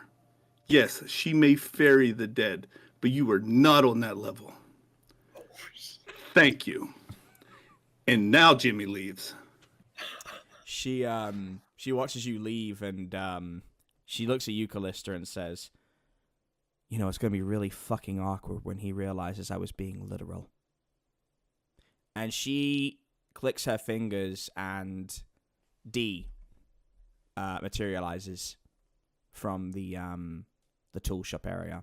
And for those of you, if you don't remember, D is a direct colleague of Lady Death. I have his bobblehead. As Jimmy's walking out, like Jericho tips his hat to him. Yeah. So Jimmy's gone, and she is very sort of shaken and upset. And D comes out and takes a look around and says, "Oh, well, this is bad timing. Fala, what can I do for you?" And she looks and says, "Oh, not much. Just got compared to the pieces of shit that work here, and wanted to just prove to my new friends that I'm not a fucking liar." Right. No, not a liar about this. Hello, detectives. Good to see you again. Oh, hello, Jericho. Have you? Oh, you've got a bobblehead of. Oh, wait, did he already know that? Yeah, he gave it to me. Oh, yeah, that's right. Yeah, of course. Oh, you've still got it. Oh, that's nice. Do you want another one? I've got an action figure. Transforms into a plague doctor. That actually sounds really cool. I think I'll stick with bobbleheads for right now. Maybe just find more. Yeah, sure. Like otherworldly creatures, entities. Really quick. Have I met? I don't remember this guy. You were not here. D is Okay. D is Lady Death's colleague. Cool. So cool. D works in the same Oh, right. This guy. capacity, but he is a different kind of Death Lord. So Alright, just he making knows. sure. That's okay. He knows you, but you've never met him, Callista. So he looks Yeah. at you and says, Cole's just very confused right now. "Yeah, ah, you're the one that the lady goes on about. Oh, lovely to finally see you. Hello, Callista. Hello. Oh, you don't recognize, of course. Hold on just a moment." And he's currently in like a human form. Dapper man. Looks like a 1920s gentleman. from Victorian England, like slicked black hair with a mustache, and he clicks his fingers, and the cloak comes out, and he's got the skull candy makeup, so he's very skeletal in that respect. And he pulls a hand over his face, like he's doing the expression change, and you see the skull pop out, and he looks at you and says, "Does this help familiarize you with me?"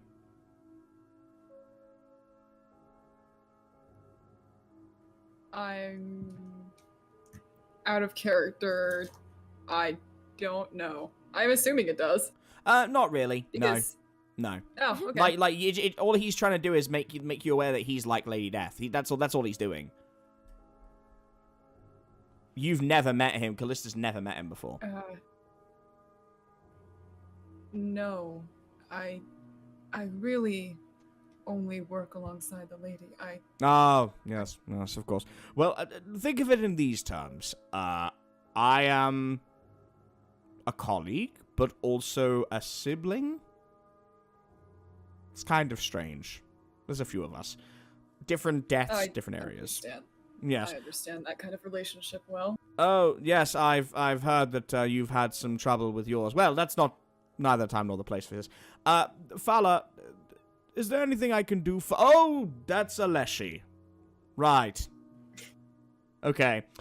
I should explain. I am the death that deals with nightmares and cryptids and all those beings.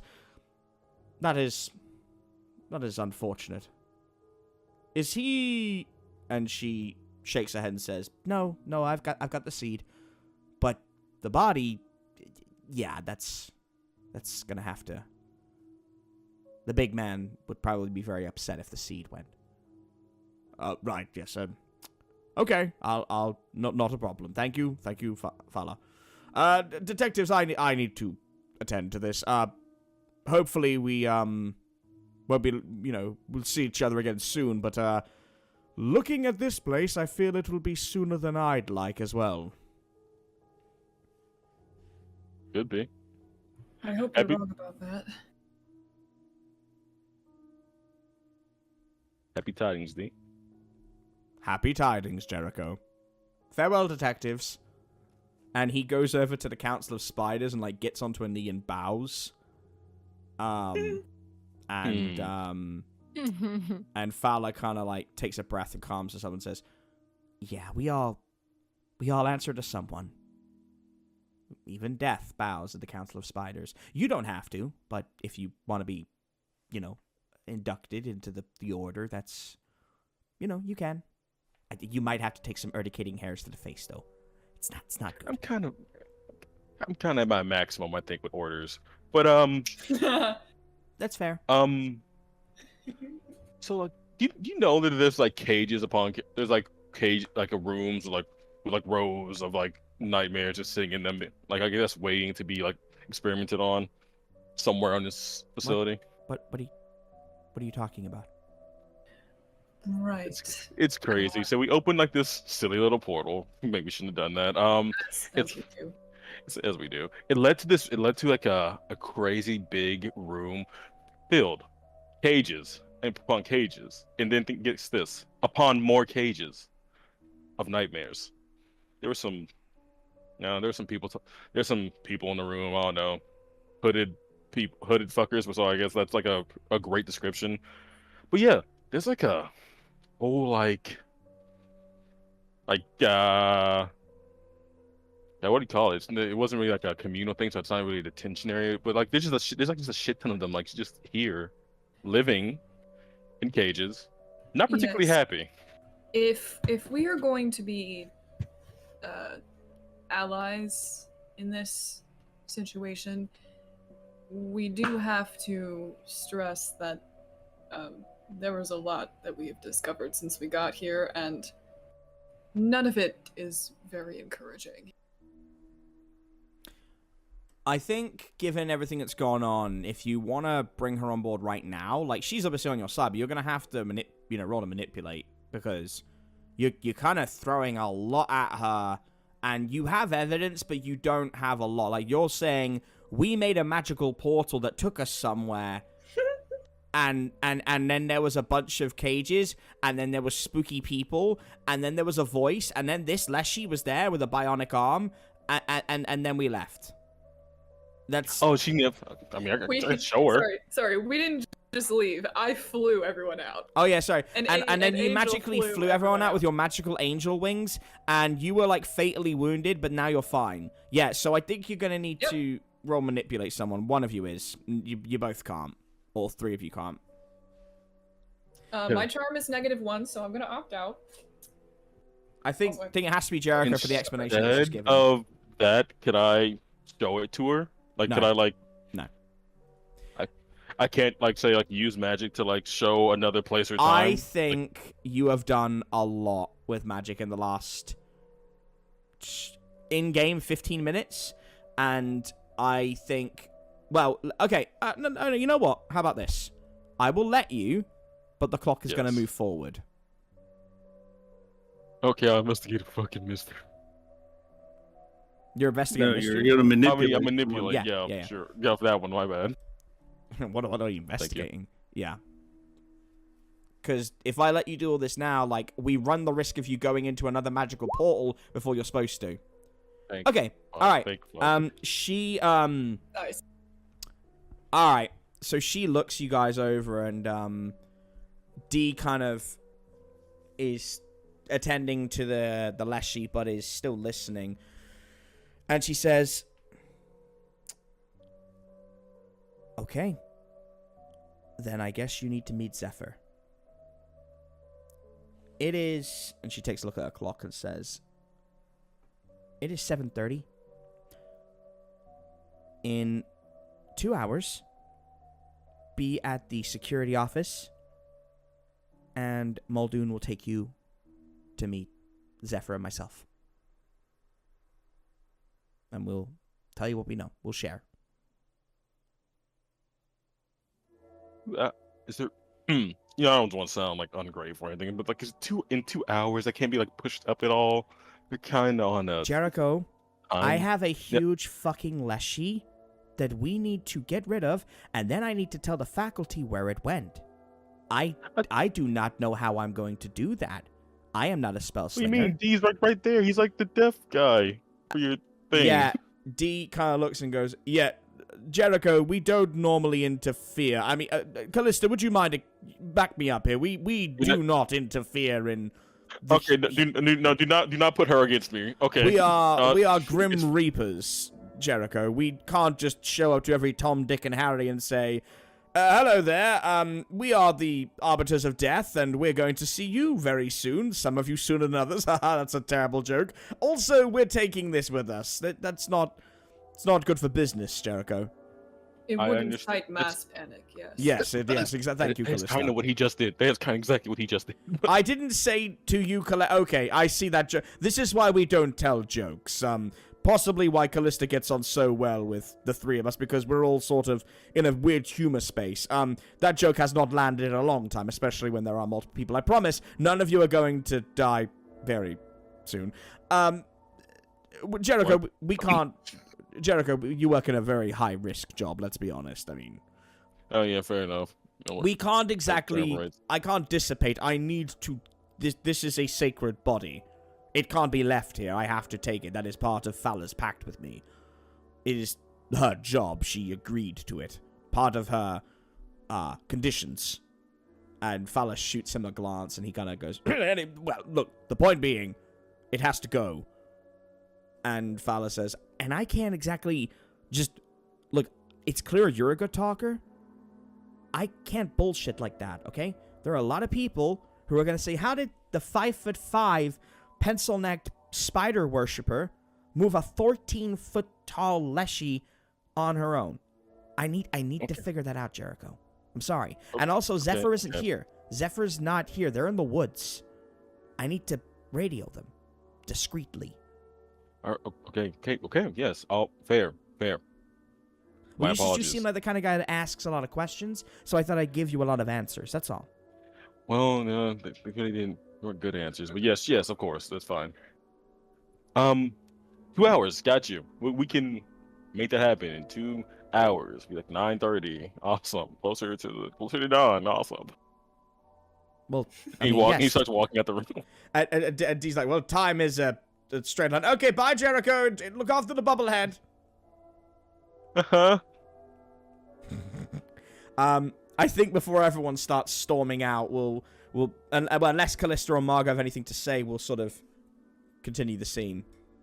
I think Callista just looks at Dee and says, I think you scared him.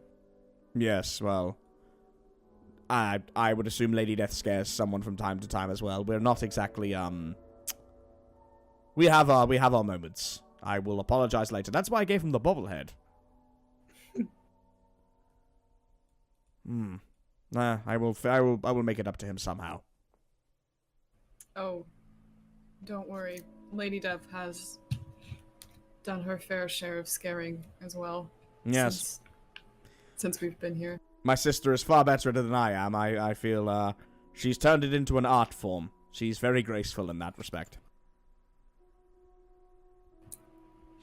I certainly agree with you on that. I admire it. Did she say anything to you last time you saw her? Was she well? I haven't seen her in, goodness, several cycles now, several moon cycles. Callista's expression slightly, falters from smug to, it just kind of falls a little bit when she thinks about the last time she saw Death and what they talked about. But she says, yes, she's doing well. I met with her just recently, in fact. I see. It doesn't sound like it was good. Unfortunately, many of our meetings these days are about something. Usually something life-changing, world-altering. You know how it is, but the last time I saw her, well, it was like that. And normally I prefer to be on the side of who's delivering that news and not receiving it. I see. Well, before you depart, can I help in any way?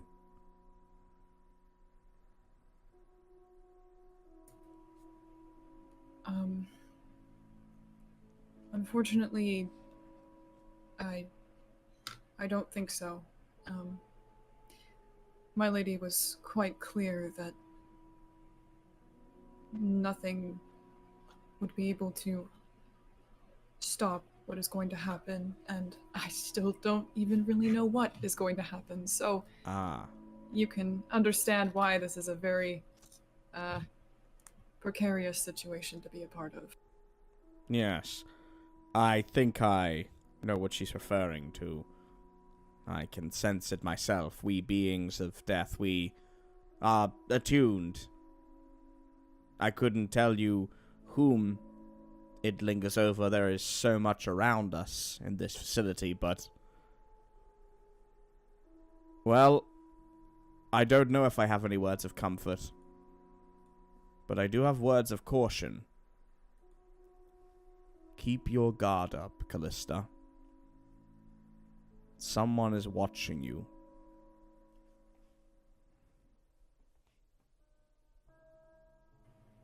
Someone inside the facility? Yes. It's faint, but indistinguishable at times. It knows you.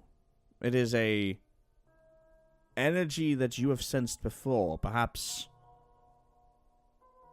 recently, perhaps in the distance. There's so much going on, but I can tell someone is watching you, and their intent is not good, Callista. Be careful.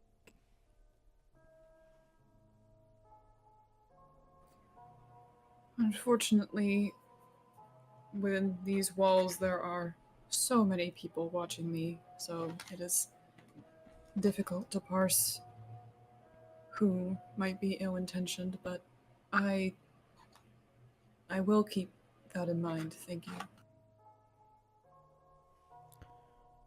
He just bows. And Margot, do you have anything you want to say before we move on? No, I think Margot's okay. Just the Lyshi thing was a lot for her. Yeah, I'm sure. Well, D bows, and Fala gives you a nod, and they busy themselves with their work as you leave. Wow, that was an intense scene, gang. Yeah, so you're back outside. I imagine you'll all want to talk for a minute, so I'll let you do that before we figure out what we're doing next. Jericho calls for the nightmare huddle.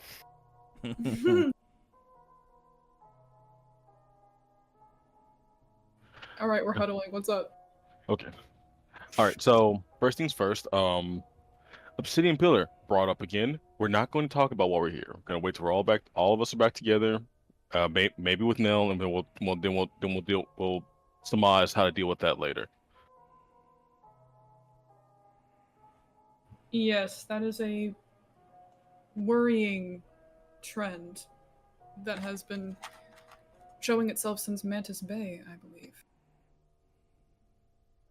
Yeah, I've been thinking. Yeah, it's one of those things that I was content to just push back to the far recesses of my mind, but when the concierge brought it back up, been thinking about it. Might need to start researching into it. But for now, again, we're gonna keep that within the group. We're not gonna mention it anymore while we're here, and we're probably gonna maybe pester Nell about more details about it.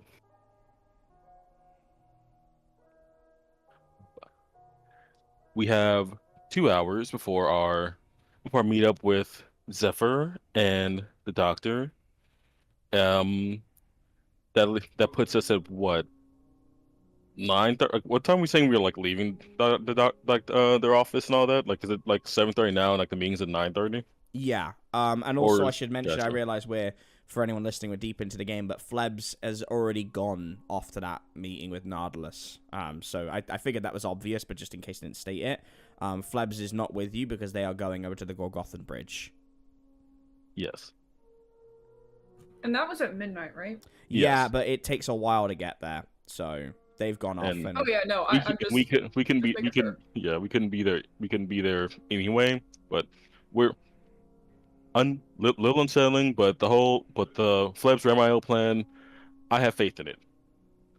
I'm banking on having faith in it. Considering what Ramael put me through, he'd better have Flebs' back. That's fair. That's fair enough. That's fair enough. Also, do you mind if I make little Callista the Destroyer t-shirts? I feel like those would sell really well. Well, we have a mascot for it now, so that's perfect. Excellent. As Lucy has shown me, and I have so much fun with Midjourney, you guys. Oh my gosh. It's I kind of addicting. I should note. I don't know when this is coming out to our listeners. We use Midjourney purely for the D&D purposes, so that we get a visual representation of the game. Any art that goes out would be we would officially pay and license an artist for it, because I would never want to replace an artist with Midjourney in the general sense. But we have no money, Correct. and we are just using this for fun for the game. But certainly when it comes I down am mentally blind. when it comes down to the actual artwork, we will 110% use artists over that. So just want to say that as a disclaimer. But Luce, if you want to show everybody that, I just want to hear everyone's reaction real quick before we move on, because it is I will. so cute. Everyone keep an eye on visual delights. Let me pull it back up. It is just the most adorable thing. And I just keep getting that image of little Callista jumping on the bed and going, yeah. It's very cute. Oh yeah, with her little sword. Uh-huh. Oh my gosh, yes. There it is. Oh, man. Yes, it is. Uh. It is baby Callista, the eater of worlds. My heart. Like, Oh my. like, Thank you so like, much, me. That's so sweet. That's so adorable. yeah, So sweet. like I was full on picturing, like baby Callista, eater of worlds, and she's just like taking a bite out of a planet. You know what I'm saying? Like she's eating like Oreos. She's got like Yeah. crumbs Oh, all I mean, over her face and stuff. That would be awesome. I Like mean, if she didn't have her nap, yeah, that's what would happen. yeah, If- I'm if telling you, it would be awesome. If baby Callista didn't get nap time in, yeah, so help anyone who got in her way. I had to Photoshop the wings black because Midjourney made them white, but that was the best image I had. So She That is adorable. Haniel and Uriel were very good caretakers. And there's definitely, I'm sure you all have some questions about that. And obviously it's up to Callista if she wants to answer them, if she can answer them. But yeah, certainly that moment of embarrassment at the hands of Ramael is going to last a while. it's gonna come back to bite him, I think. Oh, for sure. I bet. Okay. So Anyway. yeah, what Back do to you, the character. Okay, back to the nightmare huddle. go back to your nightmare huddle and then let me know when, if you need to know your options. So yeah, we're just deciding on what we're doing next, right? Is that the... Mhm. Yeah, I think so. I want to investigate who the hell's been experimenting on these creatures. Okay. Get to the bottom of that and who did that to the Lyshi. Oh, You- and However we do that. now, and Jimmy Mhm. would say, as we're in this huddle, while I was walking over to meet up with you guys here, I seen the Sasquatch that attacked me in the hallway and ripped that poor girl to pieces in the cryptozoology dome right before I came into you guys. It didn't try to attack you again. No, it was on the other side of the glass, but I could feel its sadness through the glass, if that makes sense. Yeah, it does. Well, sorry, did you try to communicate with it, or you said it was taken? Yeah, it was only there for seconds. It put its hand up to the glass. I put my hand up to the glass to match it. I could feel its sadness, and then something, I don't know what, out of the brush drug it off, and I have no idea where it went, what happened. I was conflicted on whether I should come in to you guys or just go investigate it by myself. But, the last time I seen this thing, it put my head into a cage, broke my arm, did all kinds of crazy things. And so I didn't Right. think that was a good idea. So I'm telling you guys now because it seems like we have a little bit of time to maybe look into it. I know some of yous went to the cryptozoology dome before. Yes, I was just going to say that I agree that we should go back there because, if I'm understanding correctly, Fala said that Dr. Rosenkratz was the one who brought the Leshy in the first place and directly told her to lie about it if anyone asked. I think that certainly Sounds like a good place should to raise start. enough suspicion. And besides that, I believe he is one of the faculty members that has gone missing. So I think wherever he lands on this, it would probably be within our best interests to find him.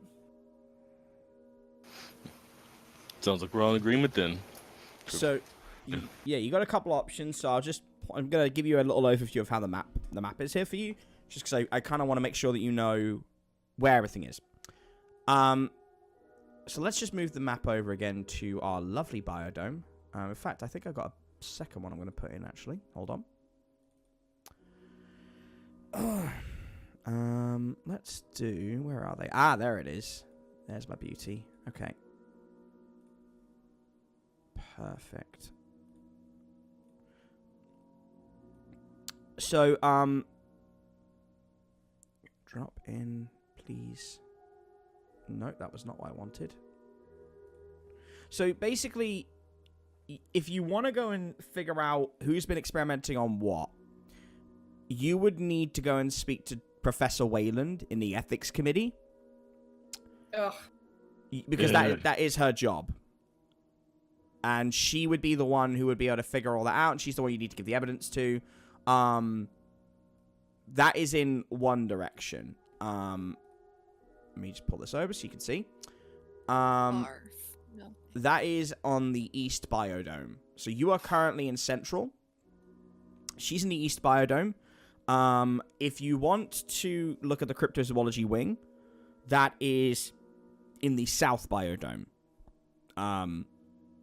Where Gaspar, that's Gaspar, Professor Gaspar's, area. You also have the West Dome, which is where robotics and archivists are. Paint Gunkerson is over there. Luce, please write these down so I don't forget, because I know what I'm like. Oh, hold on. Okay. So East Dome is Professor Wayland's ethics committee base. You are currently in Central, where you've just been to the debate parlor. And then to the west is the cryptozoology wing. I think I said that. No, south. I think it was south. Excuse me. South is the cryptozoology wing. And that would be, it's also next to Sector 9. So further south, right at the bottom is Sector 9, where Professor Schlengel is. To the west is, in the West Biodome, is the robotics and archivists area, where Professor Sparkleton and Paint Gunkerson are. And in the north is your security office and the auditorium. I think I'm probably missing a couple of other areas, but that's the... Oh, and the disaster prevention areas where you just were. It's next to the debate parlor. And in the central area, so debate parlor, disaster prevention area, and then, of course, is Fowler's clinic. There we go. That's everything. It is hard to keep all this straight in my head. So, basically, you might have to split up. There obviously is 4 of you, so 2 and 2. You don't have to, I'm just saying.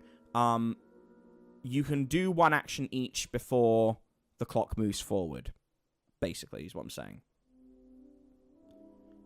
And you have more than 2 objectives, which is always the fun of an RPG like this, because you might miss out on something, but it's all about where is your time best utilized.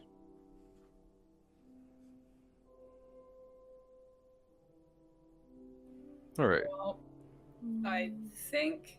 Okay, here's what I'm going to say. If we split up, I think... Because we're down a person, so it would be, what, 2 and 2? Basically. Yeah, so, which is ideal, because Flebs being away actually makes a lot of sense anyway. So, it does, yeah. From what I'm hearing... Sorry, go ahead. I was just going to say, I more meant, we shouldn't have one person go off on their own. No, I would not let you do that, personally. I think that would be a bad idea. I think that if we're splitting up, it sounds like our 2 things that we want to do are go to the cryptozoology wing. Yep. And then I guess speak to Wayland about who's experimenting on what. And I think Jimmy should definitely go to the cryptozoology wing, because there's no way talking to Wayland is going to go well for him. She might want to deal with him. She might be like, I'm not talking to you without the Sasquatch. Okay, but she's not going to be able to deal with him if he kills her, so... That would be very fun. I mean, immediate, just like, the mission has failed. Jimmy is now a wanted murderer. Okay, fair. Yeah. But... I mean, also just because the Sasquatch was in the cryptozoology wing, so... That makes sense, yeah. Seems like... And, obviously, Chewy, if you disagree, feel free to say no, but that seems... No, I agree with you wholeheartedly. I think Jimmy would go to the cryptozoology wing. Okay, so then it's about who would go with you, I guess. That you could make a good argument for either one. You could make a good argument for it being, Chewy and Margot. I do think Margot going with Callista makes more sense. You get the pair back together. Let's get the Oh god, dealing with Wayland. Here's the thing. Jericho has been through a lot of dealing with people because Jericho's become the mouthpiece of the group. And I don't know how much more Jericho can take before I hear the phrase, Jericho would like to rage. So I also think I would buy that T-shirt. I'm trying to be We've really... also established that Jericho has asks like 90 questions when interrogating. Yeah, Jericho. I love Jericho's ADHD brain because it reminds me of me. But like, me too. I don't want to metagame too heavily because I know people are going to hate it. But I will say, I think it makes more sense for Jericho to go with Jimmy for the cryptozoologist because you have a literal monster mixed in with a guy who can talk, who can bind creatures, while you two deal with the ethics side. That's just how I'm seeing it, but it really isn't up to me. It's down to, we know Jimmy is going to go to cryptozoology, and we know that Callista is going to go to ethics. So it's about where I'm done going to zoology. I was gonna also say that out of character, Trevin speaking here. Hello, Trevin. Nice to see you. Hello. For Amy's kind of arc with the whole siren song thing, it might be nice to know where from ethics if anyone was experimenting with a siren here. That's a fair point. It's a very fair point because we don't know anything right now. Yeah. We know that there is a song on the wind, and that's about it. That could be anything. Yeah. Exactly. No, hold on. Let me. 1 second.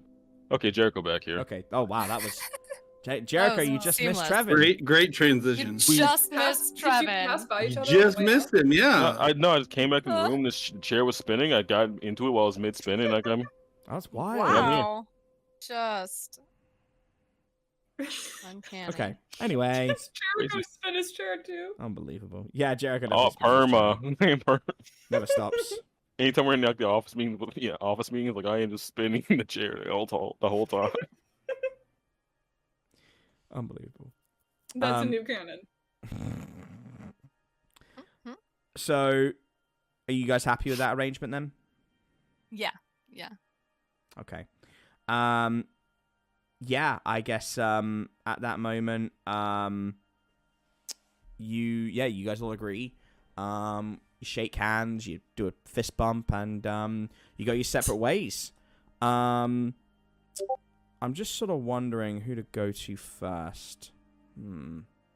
Let's go with Callista and Margot. Let's start with you guys. And get a good idea of how that's all kind of going along. Because I am curious as to.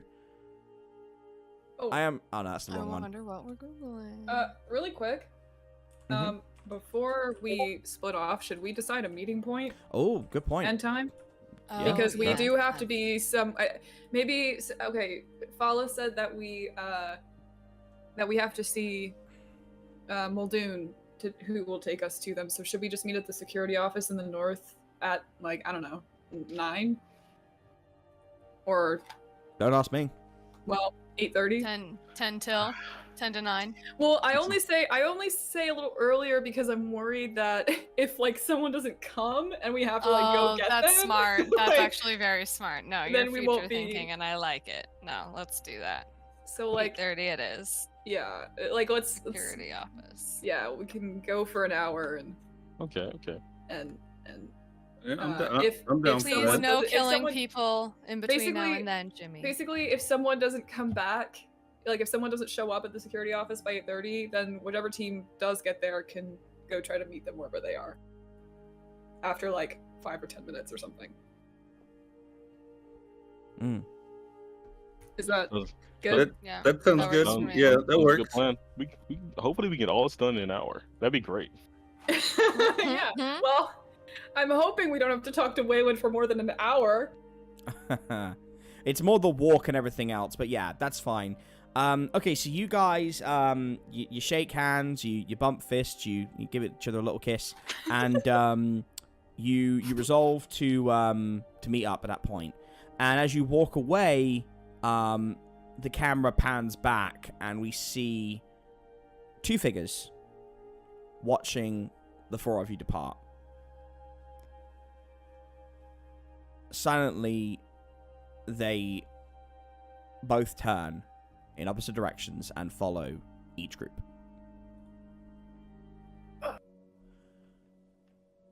We now return to Callista and Margot, Nightmare Detectives, Special Division. And I kind of just wanted it to have like a nice little like bit lead in, you know, you are like the bestie pairing, so you know we have to have something like that. And obviously this will naturally play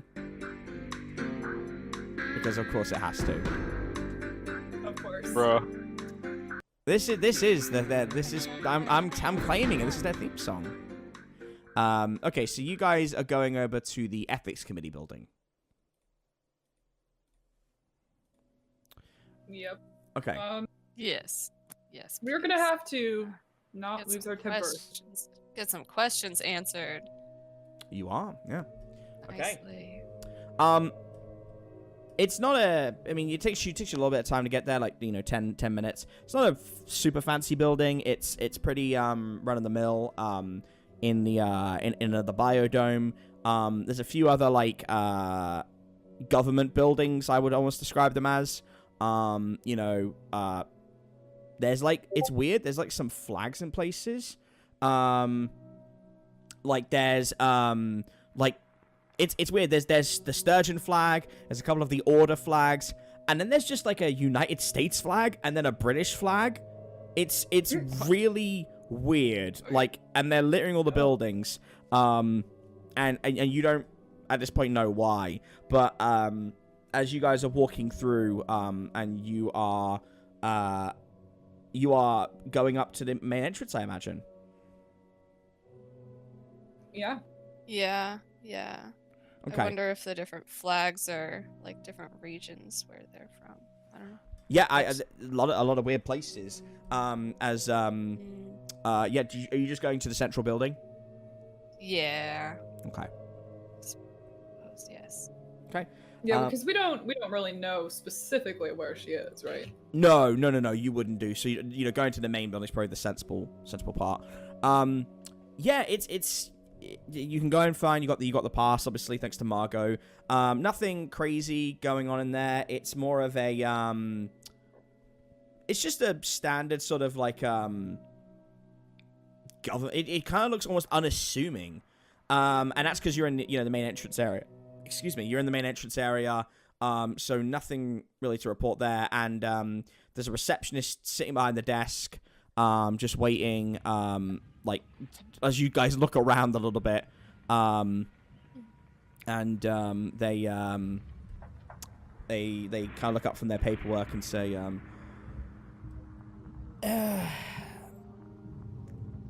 all right there, what can I do for you? We're here to see a Professor Whalen. Is she here? Oh, Jesus. You really want to do that to yourself? Do you want a sympathy card now, or do you want one later? I mean, it's not by choice. No, well, of course it's not. I mean, have you met her? Jesus. Unfortunately. Yeah, makes kind of makes your skin crawl. Has a bit of a habit of making everything dark. It's not a not a fun That's environment. The general vibe that something's been stuck up there sideways. Yeah. Yeah, Well, just a negative vibe, like the cartoons people walking around with clouds over their heads and raining all the time. And you feel like if you stand under it, you're gonna get caught in the rain. No one wants to get rain. I mean, who wants to get their boxes wet? I mean, you don't want your giblets all. It's not a nice thing. Yeah. I was just slowly looking more and more confused. Yeah, she's in the building? You'll have to wait. There's someone ahead of you. She's actually consulting with one of the other faculty members. But if you don't mind waiting, they shouldn't be long. Okay. Yeah, we can. ask who she's consulting with? Yeah, it's someone from outside of the university. It's a local physician who doesn't like the treatment being held on the subjects. Thinks it's unethical. They said they're a part of. Hang on a second. I got it here. They signed in with it. Weird signature as well. They said they're a part of the Junior Nightmare Detective League. Oh Jesus. Yeah, well, they went in and they had an adjudicator with them. Real strange looking bloke, like wearing some really weird outfits. Any ideas who that could be?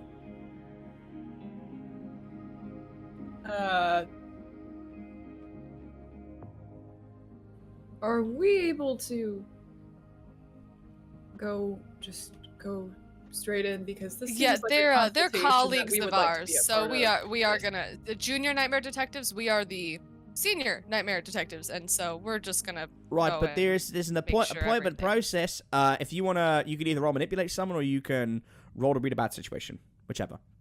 Hang on. Which Yeah, one? neither of us are Better? good Plus manipulators. yeah, we're not. No. I mean, that one Um, went okay, but I think that's my one. So that's hang your only positive interaction. on. Let's see. How about Okay. wait, Yeah, I'll read TJ, a can bad one of us- situation then. I was gonna say, can one of us manipulate while one of us reads a bad situation, or do we have to pick one? Yeah, can we? Go We split it? on. Go on, yeah. Thank you. Okay. I'll read. Alright. Sharp. My sharp is 3, I think. Hang on. I have to look. Oh at it. shit. Well then, yeah. You No, can 2. It's 2. Sorry, 2 sharp, Okay. 3 cool, 3 tough. Well, my sharp One is charm. 1. So What's your charm? -1? Okay, never mind. We'll trade. Because I have at least a +1. Jericho's walking with Jimmy. Oh, I hope they're alright. having fun. Oh, y'all are gonna be having I'm fun soon, sure. don't you worry. I'm sure they're having a great time. No, we're not. Okay, alright, let's give this a go. Oof. Fuck. Ain't no way. Ain't no way. I level Well, up this time. okay. Experience. okay, Marcus. so let's see what happens on 2 failures. You know what? You know what?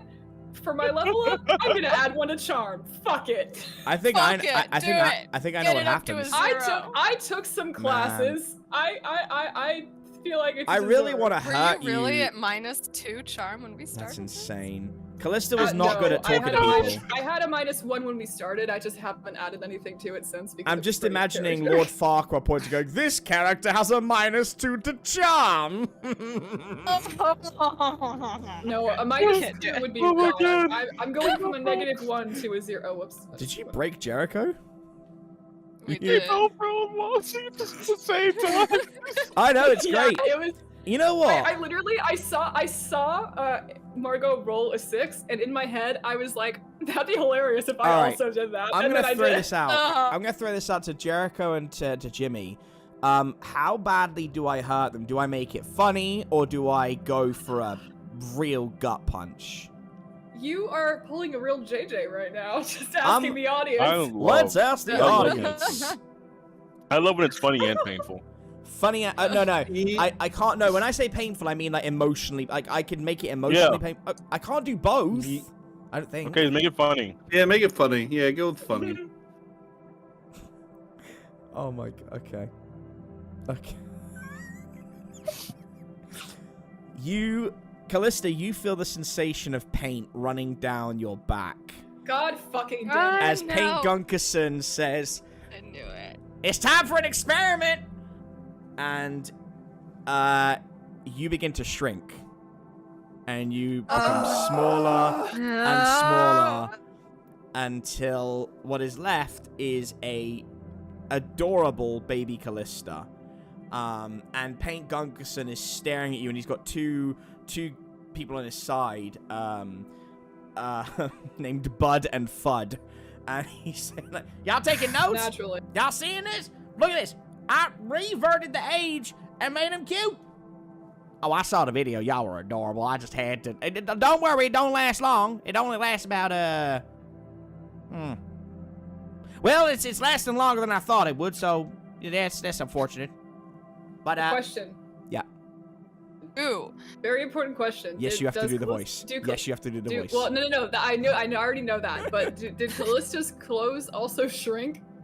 Like, It's is she wearing tiny little baby versions of her clothes now?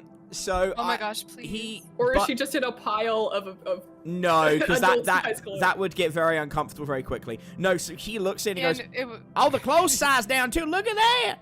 Look at that." just like a little baby? Okay. The little of the jacket. that's convenient. It's like it a would have mini, been a it's like major a mini detour to black find trench clothes. coat. Yeah.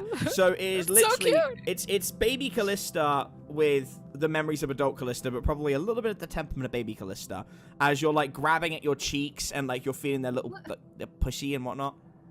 What did you do? Oh, that's just adorable. Well, you see, little lady, what I did is I tested out a formula. You see, you're on a magical area where we do all kinds of experiments, tests to find out the best way to use things. And see, I'm a professor. I have a PhD. It's a doctorate in paint. I know who you are. I know where I am. Oh, she putting her hands on her hips. Isn't that adorable? And Bud and Fudd are just like, oh, and then they just furiously write down. Margot's just trying so hard not to laugh. I was in the middle of something. Well, now you're on the bottom of something because you're so damn small. You really should ask before you start. Now, experimenting Margot, on- you do something and you ask for forgiveness later. Come on, you're a rebel. You know. that is. Come on, yes. give me a bump. For the record, I will not Okay. be forgiving you for this. So, Pain Gungerson and Margot fist bump above Callista, who's Fist bump. jumping So- up to try and grab love their it. fists, but is not Hey! successful. Change me back. Now, little lady, if you get any more angry, you're gonna have to go to nap time. That's not how we ask for things. I think Did we she- just have to wait it out. Did she have her nap yet, Margot? Not. I don't sleep, and I am an immortal being. No. I have been alive for longer than humans have existed for. You do seem. But you didn't out. mentally crabby though. Yeah, you do seem a bit crabby. You also haven't outlived paint, so paint wins. I don't think that's true. I mean, you're a little baby. You don't really know anything. I mean, I could literally right now, Bud, take the lights, and Bud hits the lights, tells us, says, "Okay, it's night time now. You don't know any different." Okay, I just want to point out that every time the lights have gone off since we've gotten here, someone's died. So maybe don't do Are that. you getting sleepy? I mean, like kind of, but Okay, all right, if Bud, you turn put on it those back on. lights and someone's dead, I will not be happy. Okay, we don't want to have a temper tantrum, right, Bud? Put the lights back on.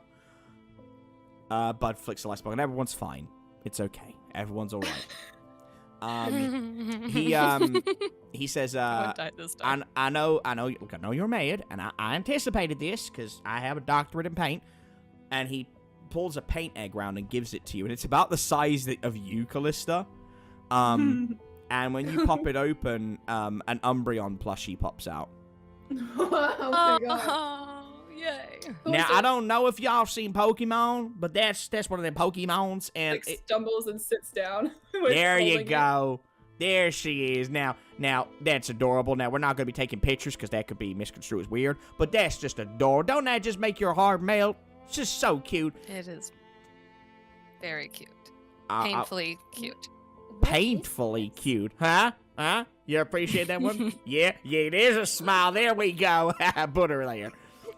And as this conversation is going on, you hear footsteps down the hall, and Professor Wayland, flanked by Dr. Good Doctor and Victor Mendoza, are standing in the hallway. Oh lord. And they're just... God why is damn it here? it. I wasn't sure who I expected. It The was not them.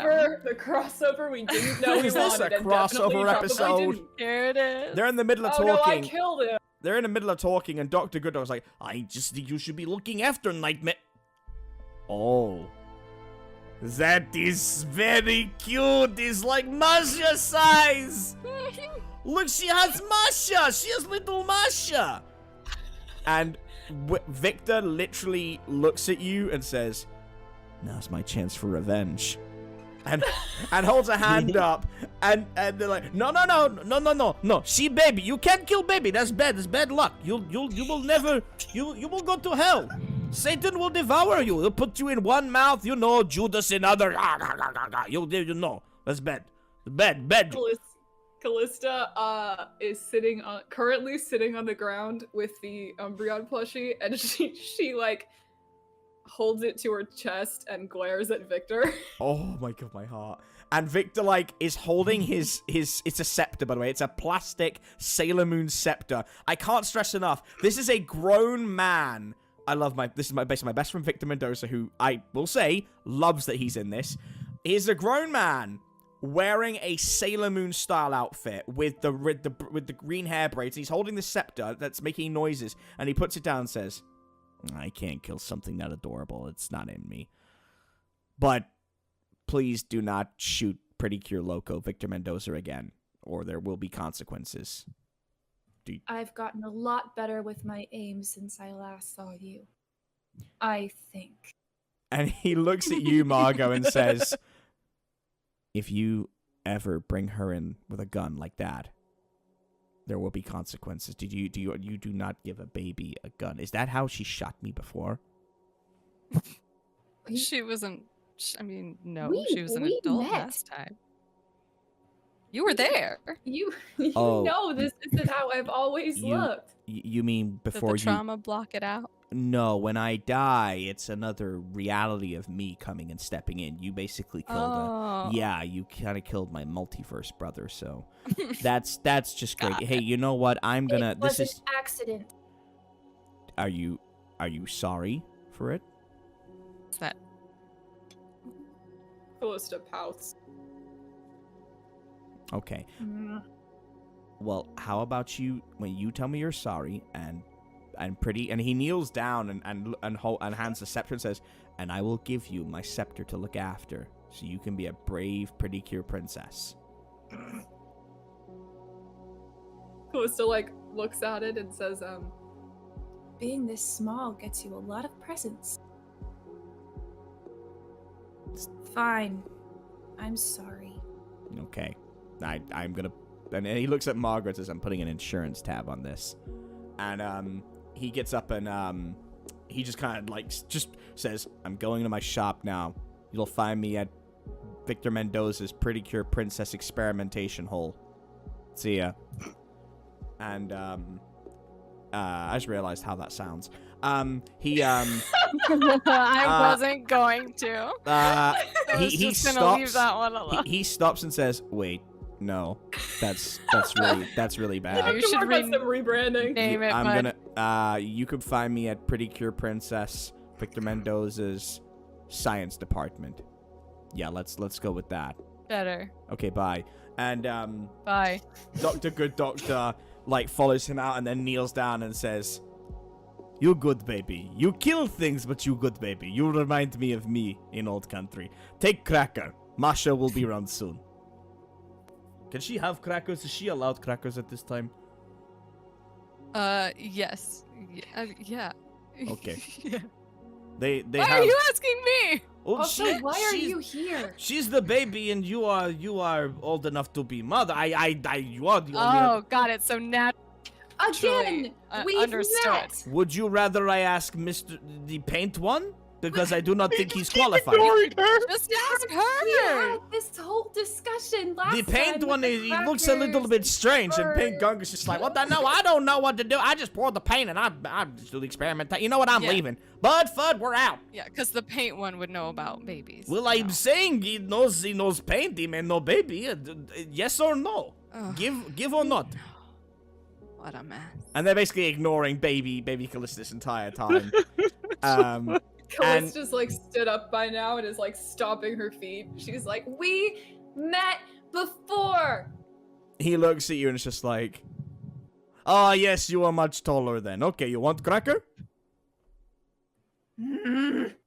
You want Try cracker? to hand me. Yes. Try to hand me a cracker, and I will bite your hand He's off. salty. He's very good. Hey, hold on. I sweeten the deal. And he grabs his bag and pulls out a Capri Sun and says, "You want Capri Sun with cracker? Yes. You look hungry. It might help with your mood. Yes, you. This good for hangry. big growing angels. Yes. Okay, I leave on floor. You not need to bite me. You have sharp little teeth. You are very cute, but like shark, you're dangerous. And I do not want Leave it on Masha. the floor and walk away quickly. If she draws blood, Masha will come for her, and I do not want to deal with that. I cannot stop Masha once Masha starts. I will leave on floor. This scene is going on too long. I will, and we will. I will see you in Sturgeon, but I am here because I do not like what they are doing with nightmares. They are taking things from natural habitats. They took Masha. They took my Masha, and I was coming to get it back, and Mendoza, he is spectral being. He goes everywhere. He sees what is going on here, and he said someone came into shop to buy strange items. And he felt it was his civic duty to tell somebody. But Masha, you cannot keep Masha. Masha is... Masha leaves, so it's okay. But, yes, this one, and bear in mind, Professor Whalen has been watching you, and she's got the look on her face. She's got her hands clasped under her chin, and is just smiling. Like, it's like a mixture of, this is adorable versus I want to experiment on this. And she goes, "Oh, yes, scary lady, babushka lady has been, yes, I do not like. She has been not helpful, but we have Masha, and I was told you are here. It's okay. And if lady touches baby angel, Masha will find you." And she just kind of doesn't even break eye contact. He just gets up and he ruffles your hair, Callista. And, Callista like growls at him. Oh, she like little dog, so cute. And Callista growling at someone. She's becoming feral. And yeah, he walks out. Peyton Gungerson tried to leave and was like, "Well, I'm gonna guess the demo won't last too long. If it's still there in, I don't know, half an hour, come find me. But sorry. Good luck." Great. What? Looking forward to it. Oh, you want to go nap? You want to go nap time before I go? You need anything, Lanky? I will bite you too. I mean, you could if you rolled well for it, but I don't see that happening. Bye now. And he turns around, and Bud and Fudd are just taking his notes as I would imagine you're gonna have bear in mind, Callista now has a plushie, the special scepter that Victor's given her, crackers, and a Capri Sun. So I'm gonna say Callista. This is why parents end up with diaper bags so quickly. She like after everybody leaves, she like stops over to the Capri Sun and like snatches it off the ground and is like, "That's what I thought." And sitting there just eating it, yeah. All right. So Callista's gonna just sit there and eat and just chill for a minute as Wayland and Margot talk, and she says, "Oh, it's the human. Hello. Can I help you with something?" Yeah, we're here to ask you some questions about what exactly is going on here and just exactly what kind of experiments and what work you do here. Oh, well, I normally would tell you to get out of my building because you aren't faculty, but you do have the pass, and I have some time. How about you ask me the questions, and I'll decide if they're within your jurisdiction. I guess my first question is, what kinds of experiments are you doing on the creatures here? What? Okay. And take a +1 to your investigate mystery roll. Okay. I hope that scene raised everybody's spirits, because it sure as hell raised mine. Funny. It was amazing. So adorable. Big Callista's still like glaring at Dr. Whalen. Oh, she can. She's glaring in the middle of slurping a big Capri Sun and eating crackers. Okay. 11. Hey. Wow. Okay. So she bristles and says, "Oh, you hear about that. When your friend is done snacking, if you could scoop her up in your arms, make sure she doesn't bite anybody, I think I should show you something. And yeah, they let you finish your crackers in peace, Callista. They don't want to interrupt snack time. I am so glad you failed that roll, because I was not going to do that unless you failed the roll, and you failed so spectacularly. I'm never missing this chance. So yeah, that was like a double fail for both of us too. Yeah, well, I had to figure. I didn't know how to fail Margot, but I've already. Margot's fail will come later. Yeah.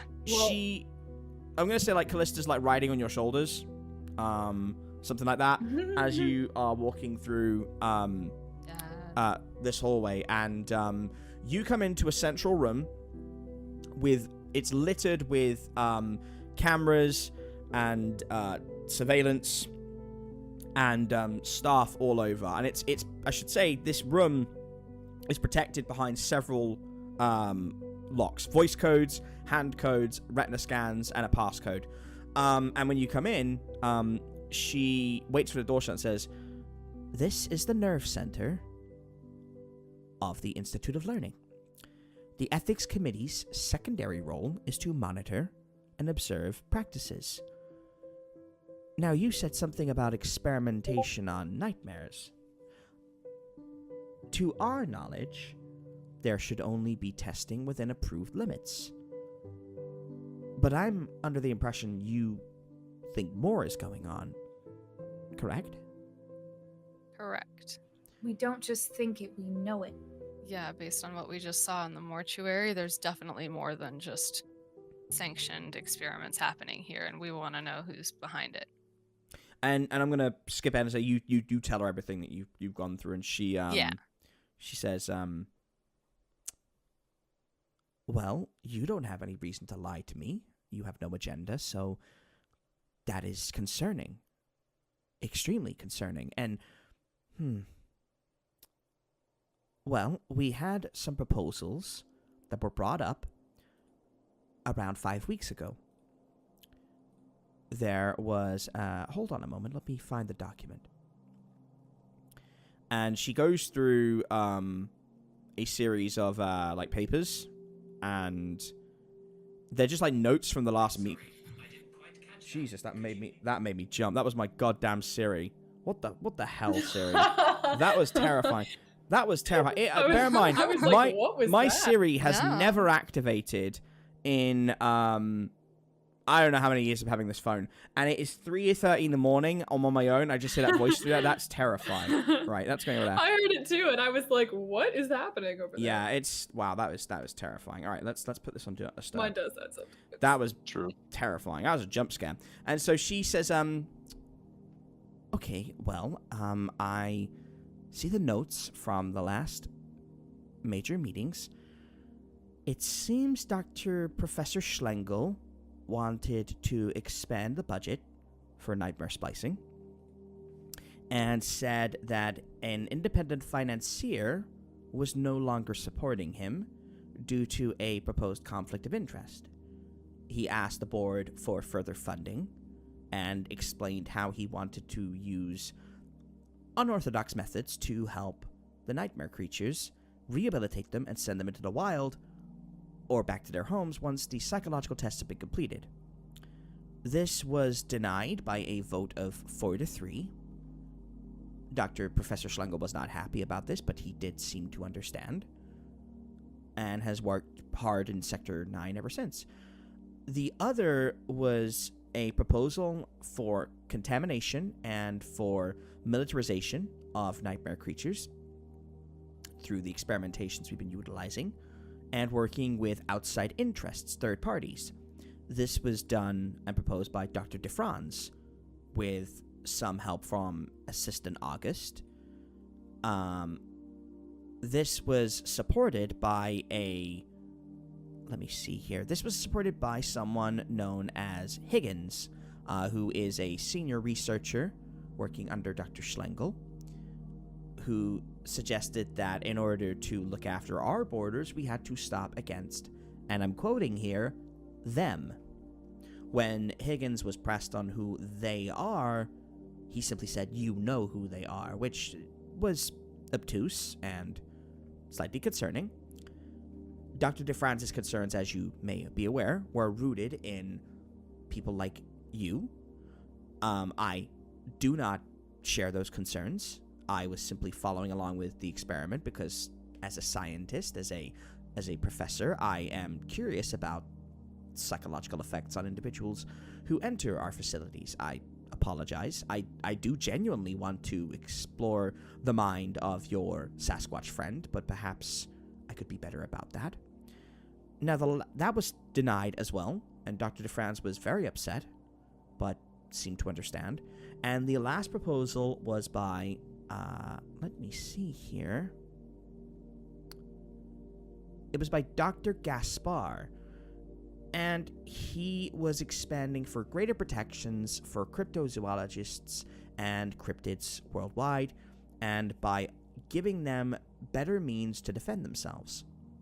He supported using the facilities we have to arm them and prepare their biology to better defend against natural predators and against poachers. We denied this not because we didn't agree with the sentiment that Gaspar put forward, but because of the implications of doing so. And those were the 3 rejected proposals. I would be happy to give you the ethical reasons for each one, should you need them. But those were the 3, and each one of them has a line of inquiry, a concern, that now you've brought this to my attention, I wonder which we should be looking at further. And I recognize that was a huge lore dump. I apologize. That's okay. We love lore. Margot's reading through the notes. I got like 2/3 of it, I think. Okay, Yeah. do you need to repeat anything? I didn't get what DeFrance's proposal was. DeFrance I got wanted- that he wanted to work with third parties to do something. He wanted to bring in third-party groups to help militarize the experimentations. So whether that was a scientific experiment, weapons research, or nightmare observations and cryptid observations, he wanted to basically give them more abilities and less oversight so that they could effectively use them to defend the borders. He's part of the disaster prevention. So his motivation is we need to safeguard our borders against people like the Nightmare Detectives and other monsters like the Orders and stuff like that. He's willing to work with other people to make that happen. To really put this to a nutshell as well, Dr. Professor Schlengel is just about the pursuit of science. He wants to really push what can be done. He wants to really understand every creature that comes in, and he wants to basically take out parts he thinks are useless and fix them. And Dr. Gaspar, Professor Gaspar, I keep saying doctor, Professor Gaspar, he effectively wanted to give the cryptids, give the nightmares better ways of looking after themselves and better protections. So they all really want similar things with different moral kind of goals. And if you want the ethical reasons for why she said no, why the ethics committee said no, she can tell you that. But I mean, damn, yeah, you got the you got to understand, you got the fucking the 11, so I had to give you everything. Yeah. No, this is Take note, DMs. When you get an 11, when your players do really well, you lore dump them. That's what I've learned. Let's see. I guess the point of like the fact that they all do want the same thing, just different reasonings behind them. I'm almost wondering if like some or all of them are not working together. Or if there's one that would be more important to start with, but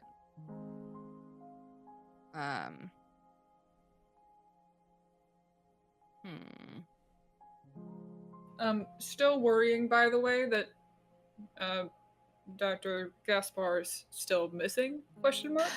Correct. So that is also something we have to remember. Mm-hmm. Oh, right. Okay, so then let's. And DeFranz is the one with the bullet in his shoulder, but his assistant is now MIA. Augustus. Yeah, I think I got him August a few times. Yeah. So.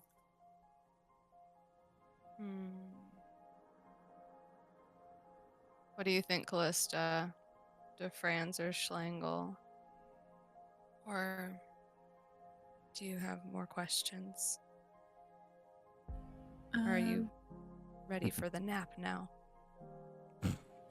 I think we need to know more about Dr. Gaspar, because either he went missing because somebody targeted him for some reason, and this might help us better understand why, or he went missing because he's the one doing this, and this might also help understand why he's doing that too. So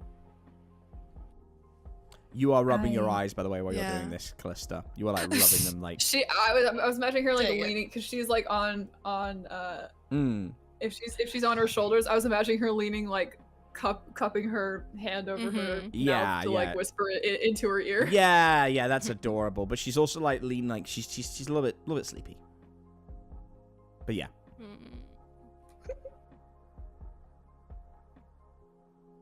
Let's see. So, where was Gaspar seen last? Do we know where, or how do we? You would need to roll for that. Okay. Or Callista can. It's up to you. But while this is going on, she is nodding to someone like to the right of you, Callista, who is got a machine, like a scanning machine, and is just sort of waiting there trepidatiously. And she says, "You wouldn't mind if while we're having our little powwow, my big brave friend here gives you a little scan, Callista." Can Margot back up and say she does mind? Yeah, Callista like narrows her eyes and kind of tucks her now very tiny wings to her back. Oh, and it's like, let me. You can like roll to manipulate someone, Margot. And see what she see how you get on with that. You could do that.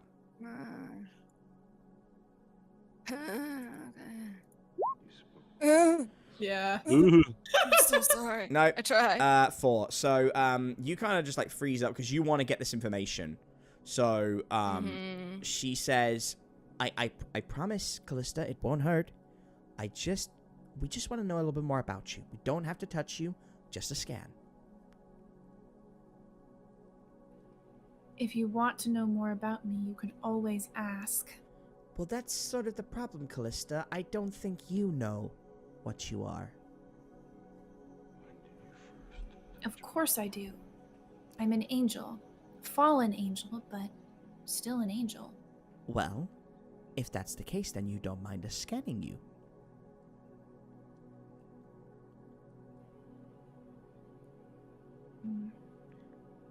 We don't know much about the Fallen, Callista. We don't know anything about them, so it's a win-win either way.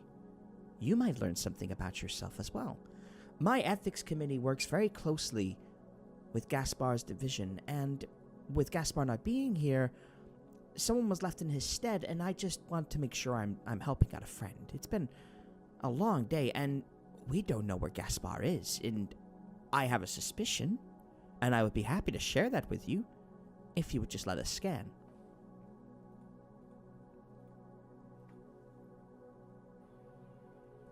If you find something different, would you tell me?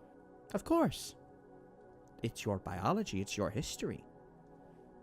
And a bonus, Callista, if we find out something before you grow back, we can help you become big and strong again.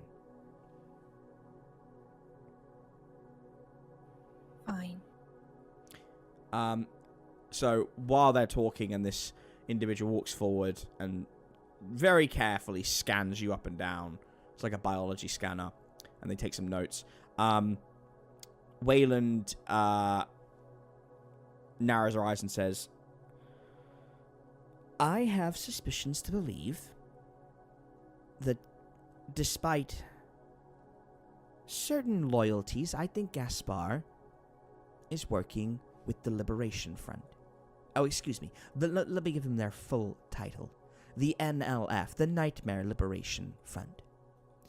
This is a terrorist organization that is working to free all the nightmares and cryptids that we have here, ethically, might I add, and defund our entire institution.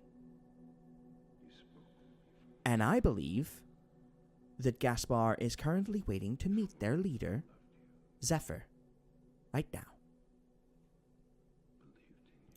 Our CCTV shows Gaspar leaving the area where your friends were accosted and taking a back route underneath the dome and out towards Sid Martin's forest. We haven't seen him since. And we know that out in that forest are certain interest groups that would do harm to us.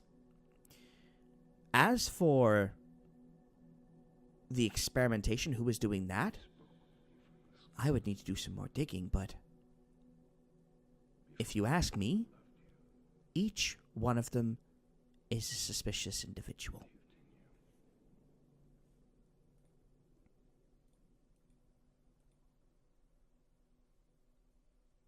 And the scientist finished scanning you, and he makes a few beeps and boops, and he looks at the results, confers with a colleague, and then they write some notes down and hurry away.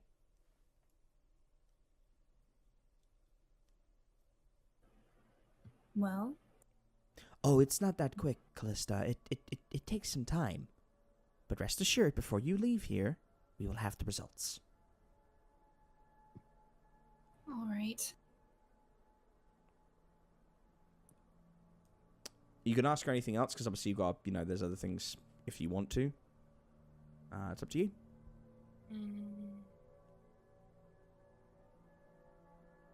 Margot has a different, unrelated, or sub-related question. Sure.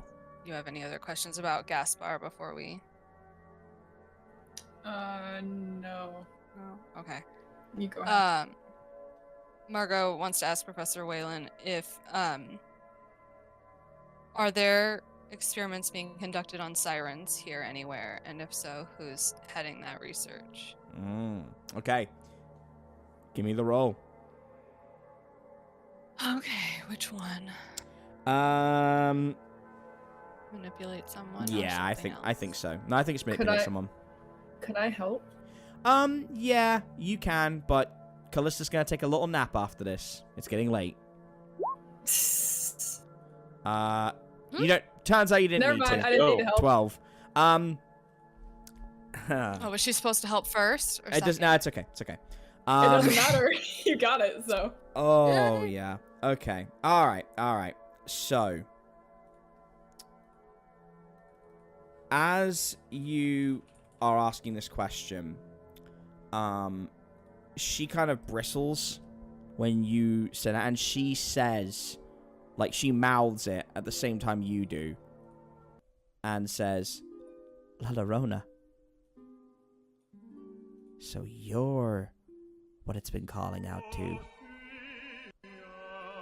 And you hear that song, and she clicks over to someone at the desks, who turns it up, and from a spot in Sector 9, and it doesn't say where in Sector 9, it just says a camera 3, Sector 9, you see a hooded spectre singing.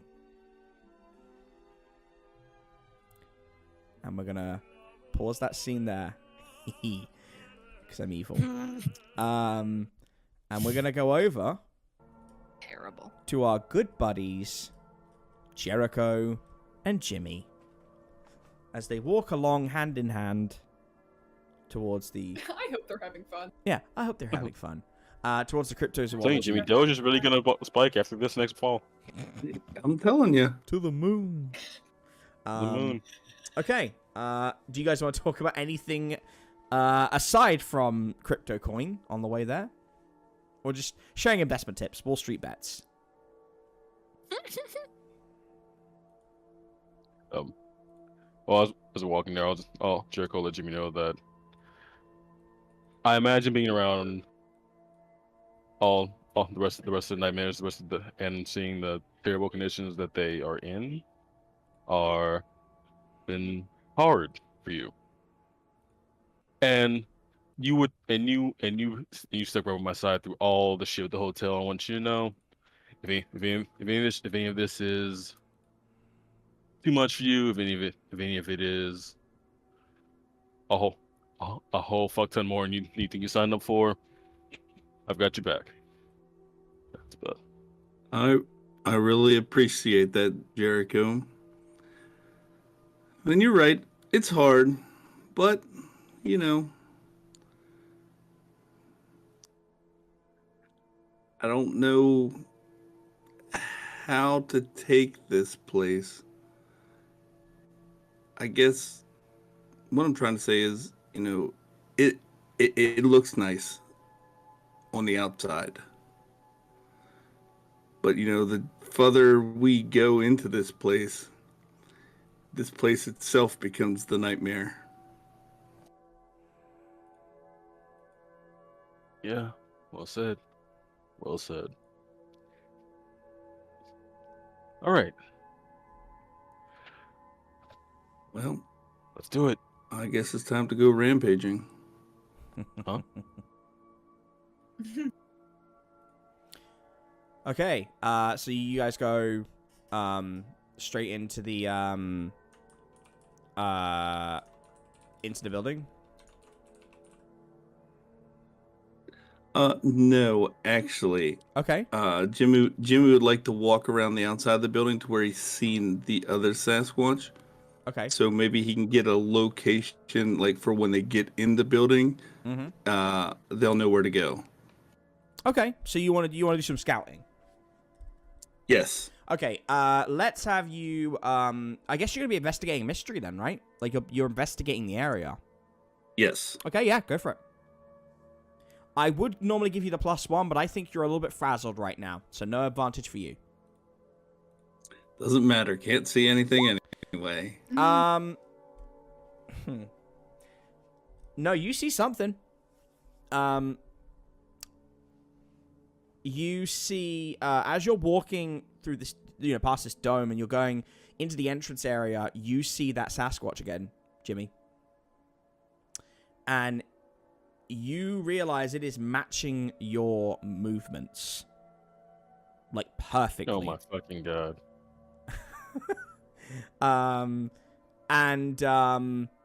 You stop, it stops. You turn your head, it turns its head.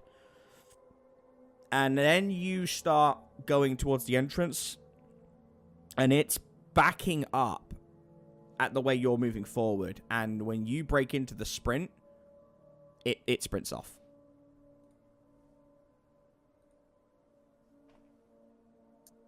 Okay, that was kind of weird. But I still think we need to keep going. Try to see if we can find this Sasquatch so we can try to find out what's going on here. You are right. We will find the Sasquatch. But I need you to know that was your reflection.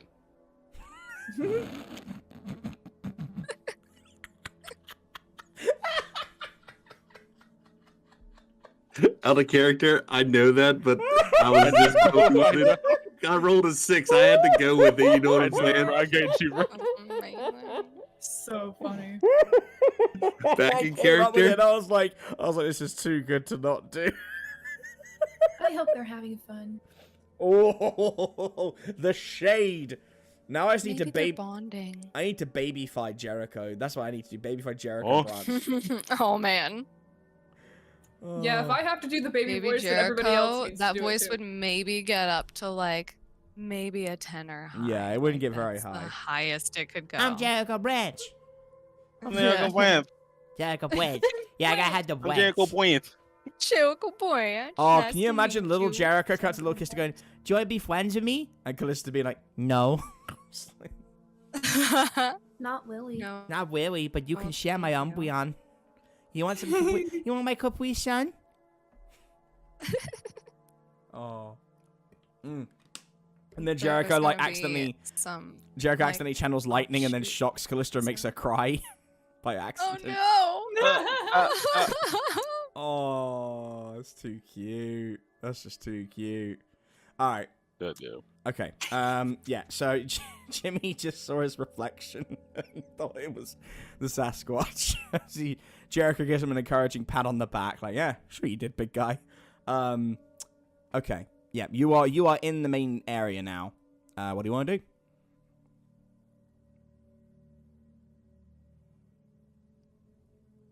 So you saw the Sasquatch. Where? There? In here? It was here in the cryptozoology dome. Yes. Like I said, it would have been over against the glass by the path to the clinic.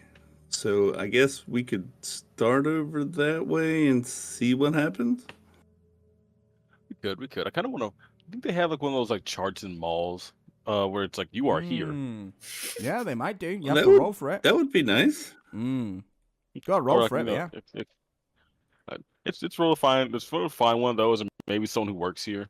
Pretty sure someone's Yeah. paid to be here. I mean, it's a good idea. We could always ask some questions. Will we roll for that, Teach?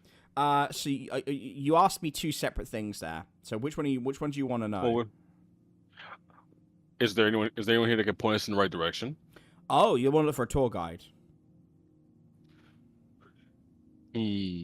Essentially, that's what you want. In a sense, yes. Out of character, I just don't like the way you said that. What do you mean? Like, hello? What do you mean? What do you mean? What did I do? No, I get it. I heard it too. I think don't like what you're implying there. Oh, so Yeah, so I'd like to so you're roll to looking find for a tour guide. Well, I'm just trying to understand Like it's gonna be Paint Gunkerson. It's not TJ, paint. what I'm the voice. hearing. It's the voice that you use when you already know what's about to happen. Yeah, you already have the tour guide picked out. You say that. I did not know there was going to be. How did I know there was going to be a tour guide until Jericho said it? No, but you just. It's but just all your- you had it to was do just was your hear tone. tour guide, and you're like, oh. That's like implying that I'm not I know. clairvoyant. What if these guys have went through there and they never mentioned a tour guide? Would I have just had an NPC just sat there forever that never got its time? No, Yes, you Or would just have. I don't like it. well, I guess we're also implying that you may have come up with one in like the in 10 a split seconds. second, yes. Wow, Yeah. y'all That is my Making it- thought. making Is me like, Paint oh, I have the Gunkerson or- perfect NPC for Y'all the are giving gig. me way too much credit, and it is And- not in Gunkerson. We've had, Okay, who was the other fractal And again? that's the thing, is in it's my brain. not Babylon. Oh. Gunkerson already. All right, roll. We know roll where Paint Gunkerson is. If thank you very want a much. tour guide, you're gonna Yeah. have to roll for it, and we will find out if you find one and who that might be. Okay, let's roll for it. Shit, I don't know. Apparently, I know everything. So, Well, you should know this. That is not what anyone said. I mean, either a sharp roll or an investigate a mystery roll, because it's looking round, right? So probably I think so, sharp. yeah. I just want to say that if these scenes are happening simultaneously, then it can't be Paint Gunkerson and it can't be. That's fair. If okay. they're happening, Because he's currently turning Callista into a child, so. There is a little, like, as you walk in, there's like an alcove, and it says info over it. And you can kind of, it's not far away from the entrance, and the reason, it wasn't seen before, was because, when the gang went in there, who was it, Flebs and Margot? Yeah, it was. When Flebs and Margot went in there, it was pretty wild, there was a lot of stuff going on, they didn't really get a chance to look around. So this info booth is there, and it's like a little, area, a little alleyway you can walk down. And that's probably where you're gonna find someone. Awesome. Gonna relay that to Jimmy, and I'm gonna start making my way towards the info booth. Of course you can. I'm gonna follow Jericho towards the information booth. Okay. You go in there, and it is a area that is surrounded by overgrowth. It is littering the entranceway. And there is a small booth at the back. And standing there is a very tired individual wearing a princess outfit, Yeah, my says, fucking. Welcome to This was my Victoru second guess. Mendoza no Purikuria Purinesu Magikaru Tsua Gaido. That is Victor Mendoza's Pretty Cure Princess Magical Tour Guide.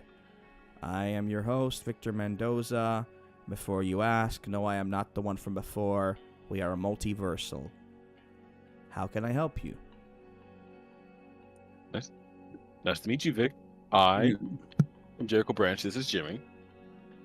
And as he finishes saying that, Jimmy's gonna reach down and take the bracer off and be like, "Hey, you see anyone like this running around here?" Oh, cool. Jericho will point at Jimmy as well. Were you in the Patterson footage? Like, he's not phased. He's not remotely phased. He's. You don't know if he's just tired, and also multiversal, so he knows. He knows of you because his multiverse version has dealt with Jericho. He's not seen Jimmy. And he pauses and says, well, yeah. He came past here about, I don't know, 3-4 minutes ago. Looked pretty pissed. I thought it was you, actually. I thought you were just playing a little prank, but you didn't answer my question, so I'm going to assume that's not you. Your assumptions are correct. That's why I'm the tour guide. And then Jimmy's gonna put the bracer back on. Oh, What questions did you ask him? I wouldn't, I would keep that off if I were you. You're in the cryptozoology wing, big things, lots of teeth. I can die and, shift and come back, and I'm just, as your tour guide, I'm just saying that is not very pretty Cure Loco of you. Duly noted. I will leave the bracer off then. Yeah, he might be tired, but he wants to help. What did you say, Jericho? Oh, I couldn't. In passing, I was asking, what questions did you ask? The first Sasquatch that came through you? Oh, yeah. Have you told him about that, Jimmy? About me seeing the what? I thought Victor said he that the other Sasquatch came through and asked, and he was asking him questions. I didn't think it was Jimmy. That's the case. My bad. Oh, okay. Yeah, he's kind of just waiting to see if you want to ask him anything. He's just kind of like he's just kind of chilling.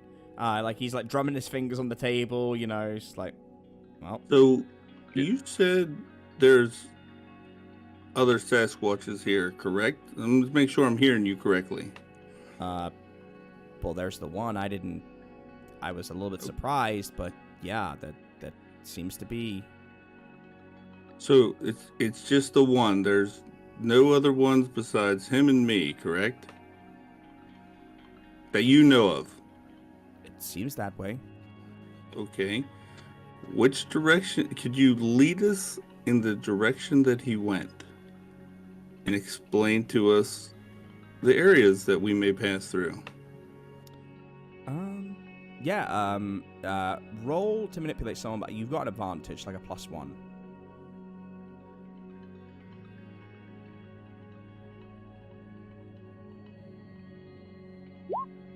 Wow. Let's go. Yeah, he's like, absolutely. Happy to help out a friend. Yeah. I don't care for a second. Is this not his fucking job? He kind of just takes whatever job he wants. Like I don't know. I haven't really thought about it. We had to convince him to do what he's here for. The title of the place is tour guide. You gotta. If you want to learn about his background, you're gonna have to really get deep into the paint. No pun intended. I don't want to know about his background. I want to know why we had to roll for him to do what he's here for. Because Victor Mendoza kind of just does whatever Victor Mendoza wants. No, that's fair. That's fair. Fair. I am dumb for asking the question. Actually, Victor's just kind of just a vibe. He kind of just he's someone who just does his own thing, and I don't think he I feel like he just, the reason he asks stuff like that is like because he wants you to push him. He wants you to convince him to go out and do it. You know? Yeah, I'm picking up what you're putting He's down. a whole ass Yeah. vibe. That's what it is. He's a whole ass vibe. But anyway, yeah, sorry. Yeah, so he's happy to go and do it. He puts on a jacket which is like an adventuring jacket and a Stetson which does not go with his princess outfit. And he says, "Okay, well, I'm ready. Let's go and explore." And he takes you out. Off we go. Yeah, and you guys start walking around, and it takes you through the dome. It takes about half an hour, go through the underbrush, and he's pointing out a lot of monsters that, I'll be honest, my improv brain is frazzled, so we are not going to do that today. But he points out some creatures, and a lot of them just kind of steer clear of Jimmy because of the bracer being off, and he looks and says, "I told you, it's better this way. You're a big man on campus here. You're the apex predator." Great advice. I like it. And this one's bait. And he What do you say? Oh no, nothing. And yeah, you get quite a ways in. You get deep into the growth, and he says, "Well, this is where the tracks end. So let's see if we can get its attention." And the two of you are gonna have to roll act under pressure. Okay, Jimmy got a 7. Oh, God. Oh, Jericho, branch with the 10. Coming in clutch. Thank fuck. All right. So, here's what happens. The, Jimmy, you are accosted by this Sasquatch again, but it doesn't get the drop on you in the way it did before. It runs full pelt at you and like locks hands with you like a test of strength, and you're digging your feet into the ground as it's pushing you back. Meanwhile, Jericho, there are 3 monkeys that apparate and are standing around you and like smiling like these bionic monkeys. And as you get away, you jump away or apparate away, you see that there are 12 more rushing up the walkway and getting very quickly towards you. And since you got the 10, Jericho, you get the first move.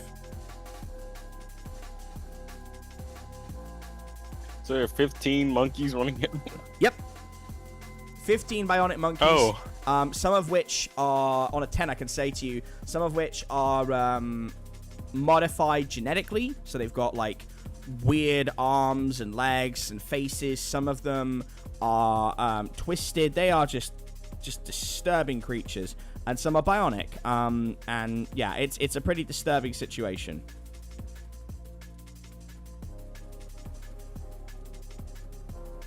Okay.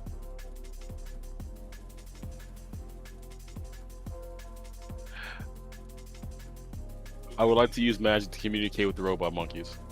Okay. But I hope this A doesn't go bad. sentence that I want in writing. Yeah. Oh, Jericho. It had the good times had to end. That's a 5. Yeah. I know what happens. You try, Jericho, and it is a pretty unfortunate thing because all you hear coming back, like as you make this attempt, all you hear is the DK rap. Like it is that when music stopped? Are you putting it on? Yeah. Yeah. This is all you hear. And they are dancing and showing their teeth and clapping and mocking you. And instead of saying this, instead of saying DK Donkey Kong, they're saying you are mid. You are very mid. And they're just roasting you. They're like it is bad. Like they are because they've psychically connected to you as you communicate to them, and so they know like you've just been through the hotel and had to kill your friend. So two of them imitate the shootout, where one of them dies in the other one's arms. Oh. And then shit. and then he got a 5, and then the other two are like pretending to put lotion on their elbows and like scratching their elbows. And then another 2 are like doing the shock of your uncle. Like it's pretty insulting. Oh me. It's pretty insulting. And the last one, Jericho, the last one has been waiting for you to watch him because he is shitting into his hand and he is throwing it at you. Jericho got a 5. Jericho never gets 5s, therefore he had to be punished. I'm so glad we having didn't. fun. Yeah, I'm so glad we didn't go with them. Can I get a clean cut of baby Callista of that? Yeah, please. I hope they're having fun. There we go. Jericho, this monkey poop, it hits you on the leg. Jericho looks at the camera and says, "I'm not having fun." Yeah, they are. Yeah. And then as they kind of stop, they all hypnotically disconnect from you, and it stops being funny.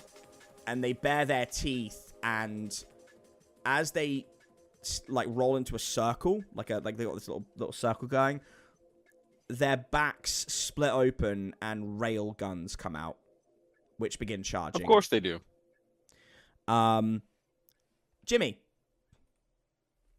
we have a situation on our hands. Yes, Jimmy would like to rage. Jimmy, and he's gonna roll to kick some ass. Yeah, let's do it, brother.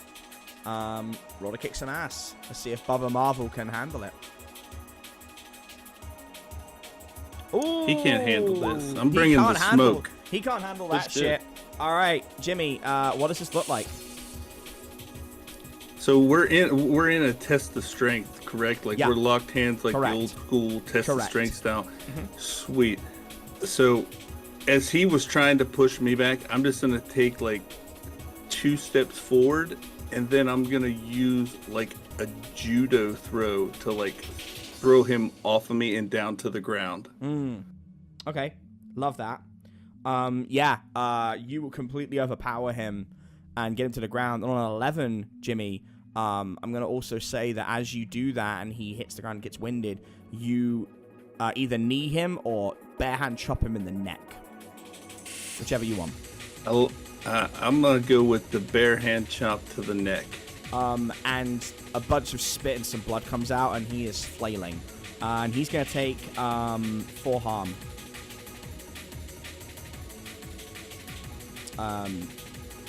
Okay, Jericho. My monkey friends are charging. You have a chance to make a move. What do you want to do, bud?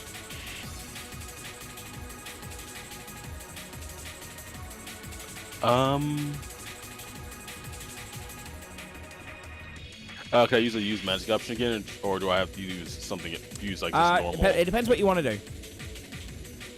Okay, so use magic. I would like to do one thing that's beyond human limitations, and I would just like to run very, very, very fast out of this monkey circle. Okay. Well, you're in the air right now. Oh, I'm in the air? Yeah, you dodged out of the way on that 10. So you were in the air and you used magic while in air to communicate with them, which failed. Oh. Mm-hmm. Okay, I kind of know that with the whole poop throwing thing. Yeah, no, they threw that poop pretty well at you. That's insane aim on that one. Jimmy, and can Jimmy see this? Like the railguns charging? Yeah, but you are even though you got that 10, you're preoccupied with what you're doing. Like to help him out is fine, but you're giving up. Oh, I know. Your situation. I was just gonna yell to him is all. You can, but I don't know. I mean, you could. Okay, that would count as roll to help out. Okay, I'll roll to help out for that. Otherwise, I'm giving him free. Yeah, but you said I'd be distracted, right? If I did that. Yeah, you will. Yeah. Okay, no. I'm gonna stay focused on what's in front of me. Okay, no problem. And then can I? Okay, then instead from being on top of them, could I use like a? Are they close enough to like if I like use like a blast like spell down like that beneath me? Oh yeah, they could like disrupt them all. absolutely. Yeah. And that's what I want to do. I just want to like press my hand skill and like call down like a bolt of lightning and down top of them. Yeah. So you want to use Stormcaller then? Does it have? No, does it no, be it doesn't big, have or to be. can I just use like normal light? You can use normal lightning. I'm down. Yeah, I would like to use normal lighting then. Okay. Wow. Thank fuck. All right. So here's how this looks. Jericho, I'm going to give you a cool moment to play off the really bad moment. I am a benevolent DM. So Jericho's watched anime, right? It's not just Trevin. Jericho watched anime, right? I want to make sure this is canonical. Okay. Yeah, come on. Okay, so you get a little bit frustrated. There's poop on you, and you kind of think, well, I need to be cool. You pull your hands back, and you channel the lightning into your hands, into a beam. And for those who don't know, the beam is a Kamehameha. But in this case, you say, Jericho's not mid! And you throw this blast down, and like the scene with Vegeta and Goku, the most iconic fight in history, their railgun comes up, and yours comes down. But in a reverse fortune, you are the one that obliterates them, and you turn them all to dust. Yeah, won the beam struggle. You won the beam struggle. Congratulations. Yeah, each one of them completely dust. As you come back down. Jimmy? Yes. Bubba would like to rage. And, Oh, I'm ready. yeah, I hope you are. Okay. He is gonna do... Okay. I know what he's doing. Let's see if he actually does it first. Yeah. Yeah, a 13 will do it. He gets off his feet and he puts both his hands on either side of your head, and Jimmy, you begin to feel very weak because he is draining the life force from you.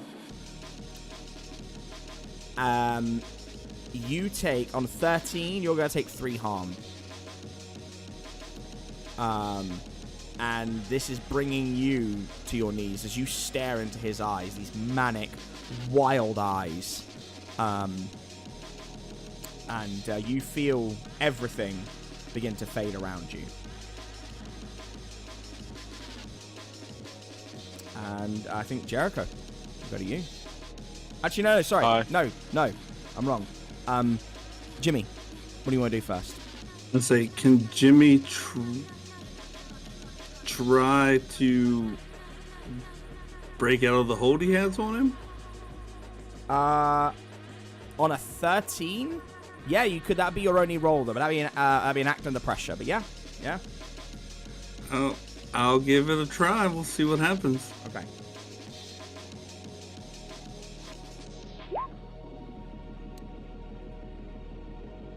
No. Bud, this is going to go very badly for you. On a 5. Oh, man. Oh, no. Okay, how much harm do you have right now, Jimmy? How much harm have you got? I just took 3 harm. How much do you have left? I was empty. I was empty before that. Okay, so you've got 4 left? I got 4 left, yes. All right. Well, we are almost ending our session today, but we've got one more thing after this. But we are gonna have our first. Wow. Okay. He tenses harder when you resist, Jimmy. And you see Tracy, and everything in your body lets go. And he drains the life from you down to your almost the very last drop. And you are left slumped on the ground. You take another 3 harm. You are now going into a dying state. It's our first dying character. And bear in mind, you are attacked. You know, anything else can just, you know, you could survive that. But he physically took your life force. You are on the ground, barely moving. And this Sasquatch says nothing as it takes your energy. It looks stronger than it did before. And it cocks its head up as if it's hearing something. It takes one look at Jericho, and it bolts.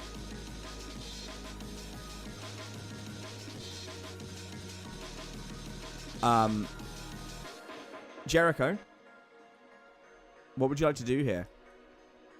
I would rush to Jimmy's side. Mm-hmm. And just like being there right away, do I just see that I kind of surmise that he's just dying? Oh yeah, like, you know this is magic. This is magic. He has literally had a form of magic depleted on him. That's the thing about being an immortal creature, is the only thing that's really going to do any major damage that lasts is life draining. Then before, like, would healing magic do anything to help in the situation, or is it not gonna? No. You need to get him to someone on campus who knows what to do about this. Okay. Is Victor still with us? Is Victor was in the area? You can call. Yeah. He was hiding. You can call for him. You can call for him. He's just not. He's not someone who will ever be in combat. He's an NPC. So, yeah, he crawls out and takes a look and says, "Oh, holy shit! Okay, we need to get him moving now." Grab a side of him. Let's keep going. Just take him to wherever can help him. Oh, we don't need to move him. Hold on a second. He comes over and says, "Put your hand on my shoulder." All right. Well, without hesitation, Jericho does it. He spins his plastic wand, and you are transported to Fowler's clinic in an instant.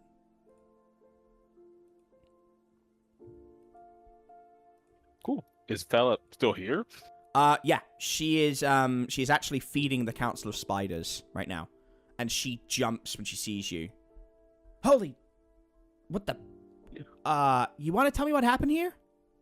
Dying, gorilla bite, life draining. Fix him. Gorilla now. bite? Sasquatch. Sorry. It bit him? Oh my god. Okay. Is that okay? Please. Jericho, I need you to use a levitation spell right now. Put him on this table. And there's actually a there's like a creature on there, like. It's pretty unpleasant. Like, it doesn't look like it's alive, and she just kind of shoves it off, and it rolls on the floor. And she says, "Don't worry, this one killed people." Okay, put him on the table. Okay. Good. Roll use magic.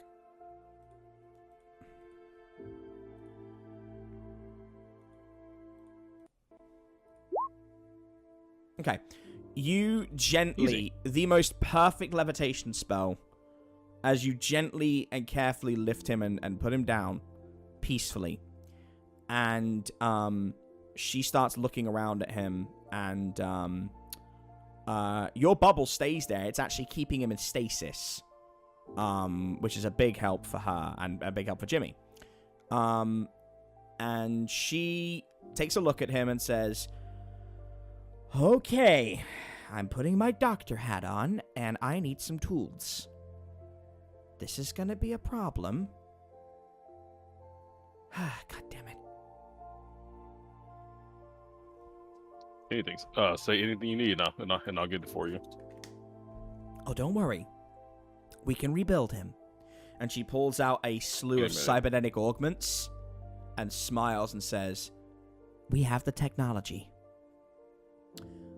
And that leaves us with one last scene.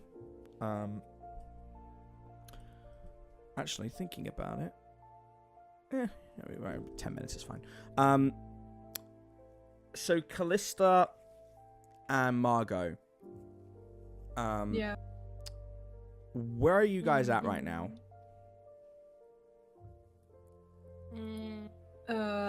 Well, I guess.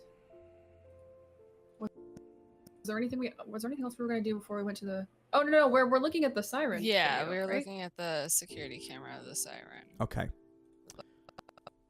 Yeah. Okay. Margot. Yes. What are you what is going through Margot's head at the moment looking at the screen?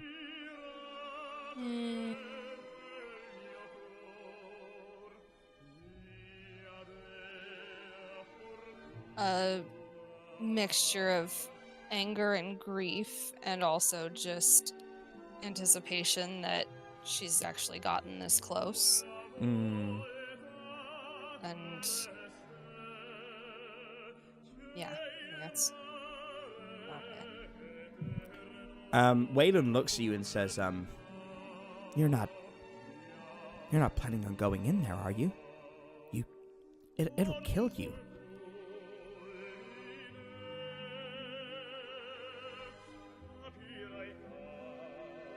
I've been training for this, and if it kills me, it kills me.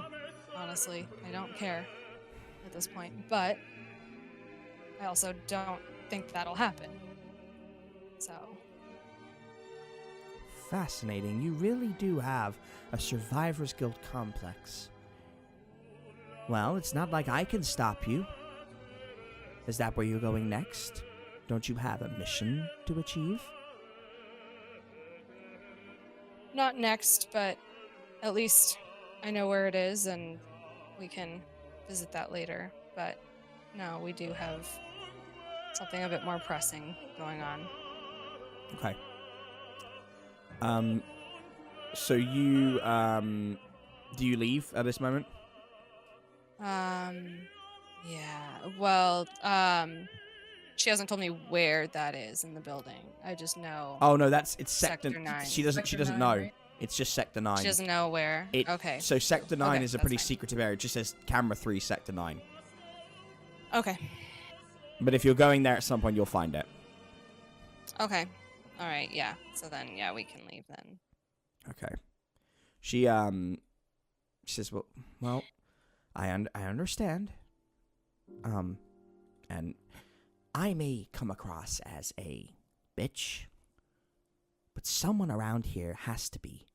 Not everybody can play games and act all flippant. Someone has to be holding others accountable. You understand? I do. You'd be probably not shocked at all how often a strong woman that just wants to get things done is called a bitch. So yes, I do actually understand. If you find anything else out, please let me know. Otherwise, I will be here.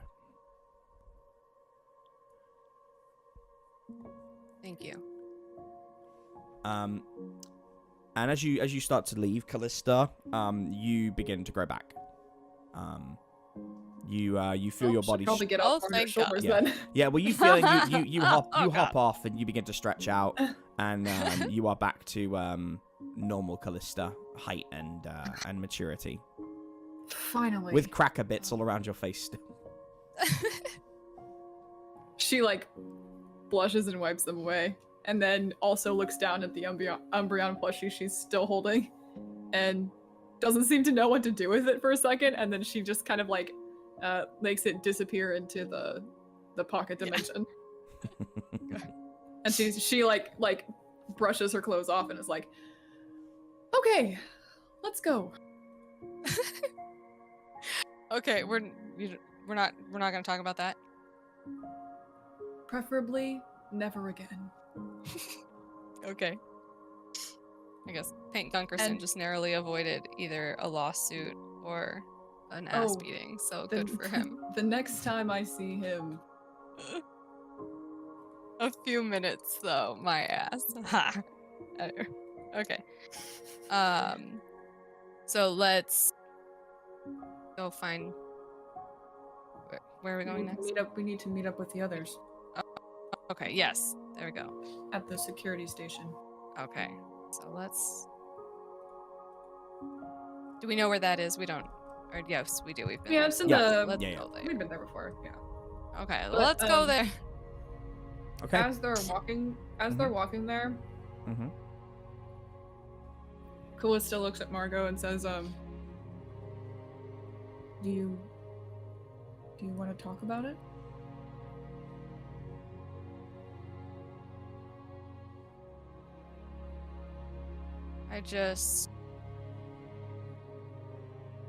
I don't need anybody trying to convince me of what to do or not to do anymore. I wasn't going to. I was just going to say that after all this is over, I would gladly go with you. I mean, I know it's your battle to fight, and you've clearly been anticipating this for a very long time, so I wouldn't want to take that away from you, but we're here to back you up, Margot. You don't have to do it alone. I know it probably feels like you do, but we're here. It's just not something I would ever ask of any of you, but I also know that you're the only people I would want fighting this thing with me. So I guess if I was going to accept anyone's help, it would be yours. Yeah, Callista smiles slightly and says, you don't have to ask. That's why I'm offering. That's what friends do, I'm told. And it's what soldiers do. Isn't it? Yeah. Yeah, it is. Thank you. And thank you for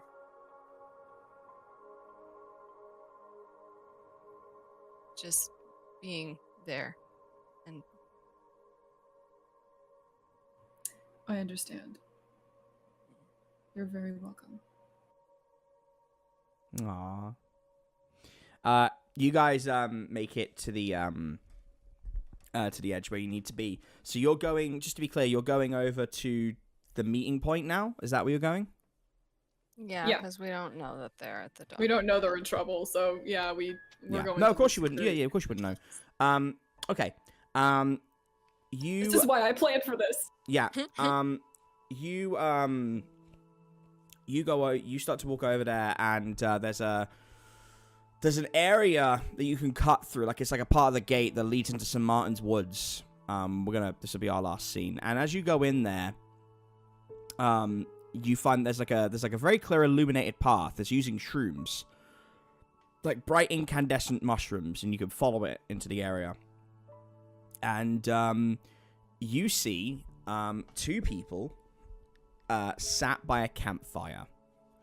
And it looks like they've been waiting for you. One of them you recognize as Gaspar, who looks very tired and very beaten up, but seems happy to see you, just kind of smiles at you and nods, doesn't actually react physically to you.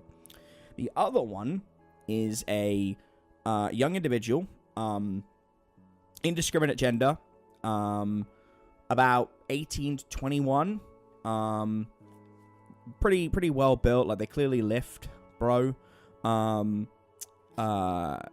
Kind of like a bit of a camo tech wear outfit going on, a hood with a muscle tee, and they're just whittling away, and they don't look up as you get closer.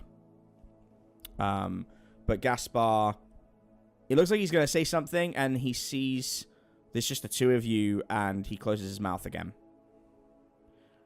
As you walk up to him.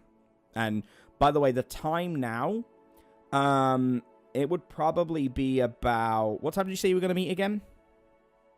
8:30. 8:30. Okay. It is probably about 8:15 now. Okay. Yeah, when we get closer, Callista says,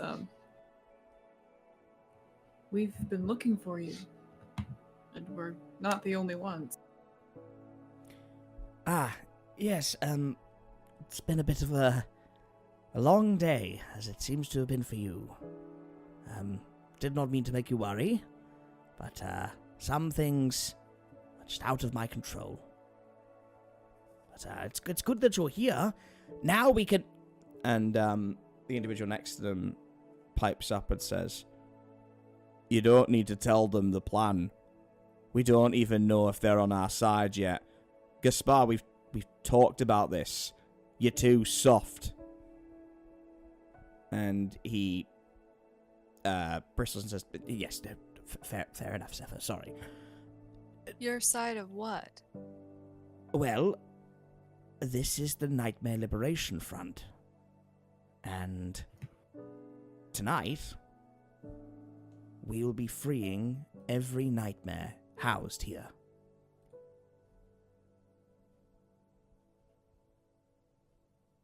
We've heard of you. We've heard of your plan, and Callista looks at Zephyr and says, "We've heard of you too." Good things, I hope. More or less. Wonderful. We met Fala. Good one, that. Knows exactly where to get her bread buttered. Clever. Sees the win inside. Good to have someone like her on the inside, if you ask me. Well, we were going to meet with you and her in about an hour, but I suppose we found you first. Well, to be honest with you, it's time to check in anyway. Let me... Wait here. And Zephyr goes over to a shortwave radio, and they twist the knob, and are trying to get receiver to say, this is Zephyr. Come in, McNamara. Come in. This is Zephyr. Come in. And a distorted voice calls back, says, Your little puppet is busy, just as mine are currently busy. Do you like watching them dance? I do. So how about a little game? A game of catch. Currently, your friends are being surrounded on all sides by my minions. One of them is dying. So sad. And at the security office, your dear friend Muldoon is currently being accosted by a sleeper agent. You have 30 minutes to save them. Prove to me your cause is noble and worthy. Detectives, I want to thank all of our patrons. First up, the Sturgeonite Faithfuls, Haley Clark, Larry W, Foe, Perdell12, and Sabrina. Our Purple Crayon Eaters, Feeny Von Karma, Marianne Peck, and Max. Our janitors, Amy Shan, Alex Nunez, Arkham Cookie, and Ethan Nelson. Our Nightmare Detective, Adrian Rodriguez. Our Void Walker, Evan Diaz. And of course, our Blackwell family member, Papa Kayo Blackwell. As I always say, thank you all so much for giving up your hard-earned time and money to Dusklight Radio, to the Nightmare Detectives, to what we're doing here. As I mentioned at the beginning of the video, we'll be looking to do a Discord server so that we can better connect everybody and better put those benefits to good use. And I really hope you will have a wonderful rest of your week, and I'll see you again when the sun sets and dusk enters the station.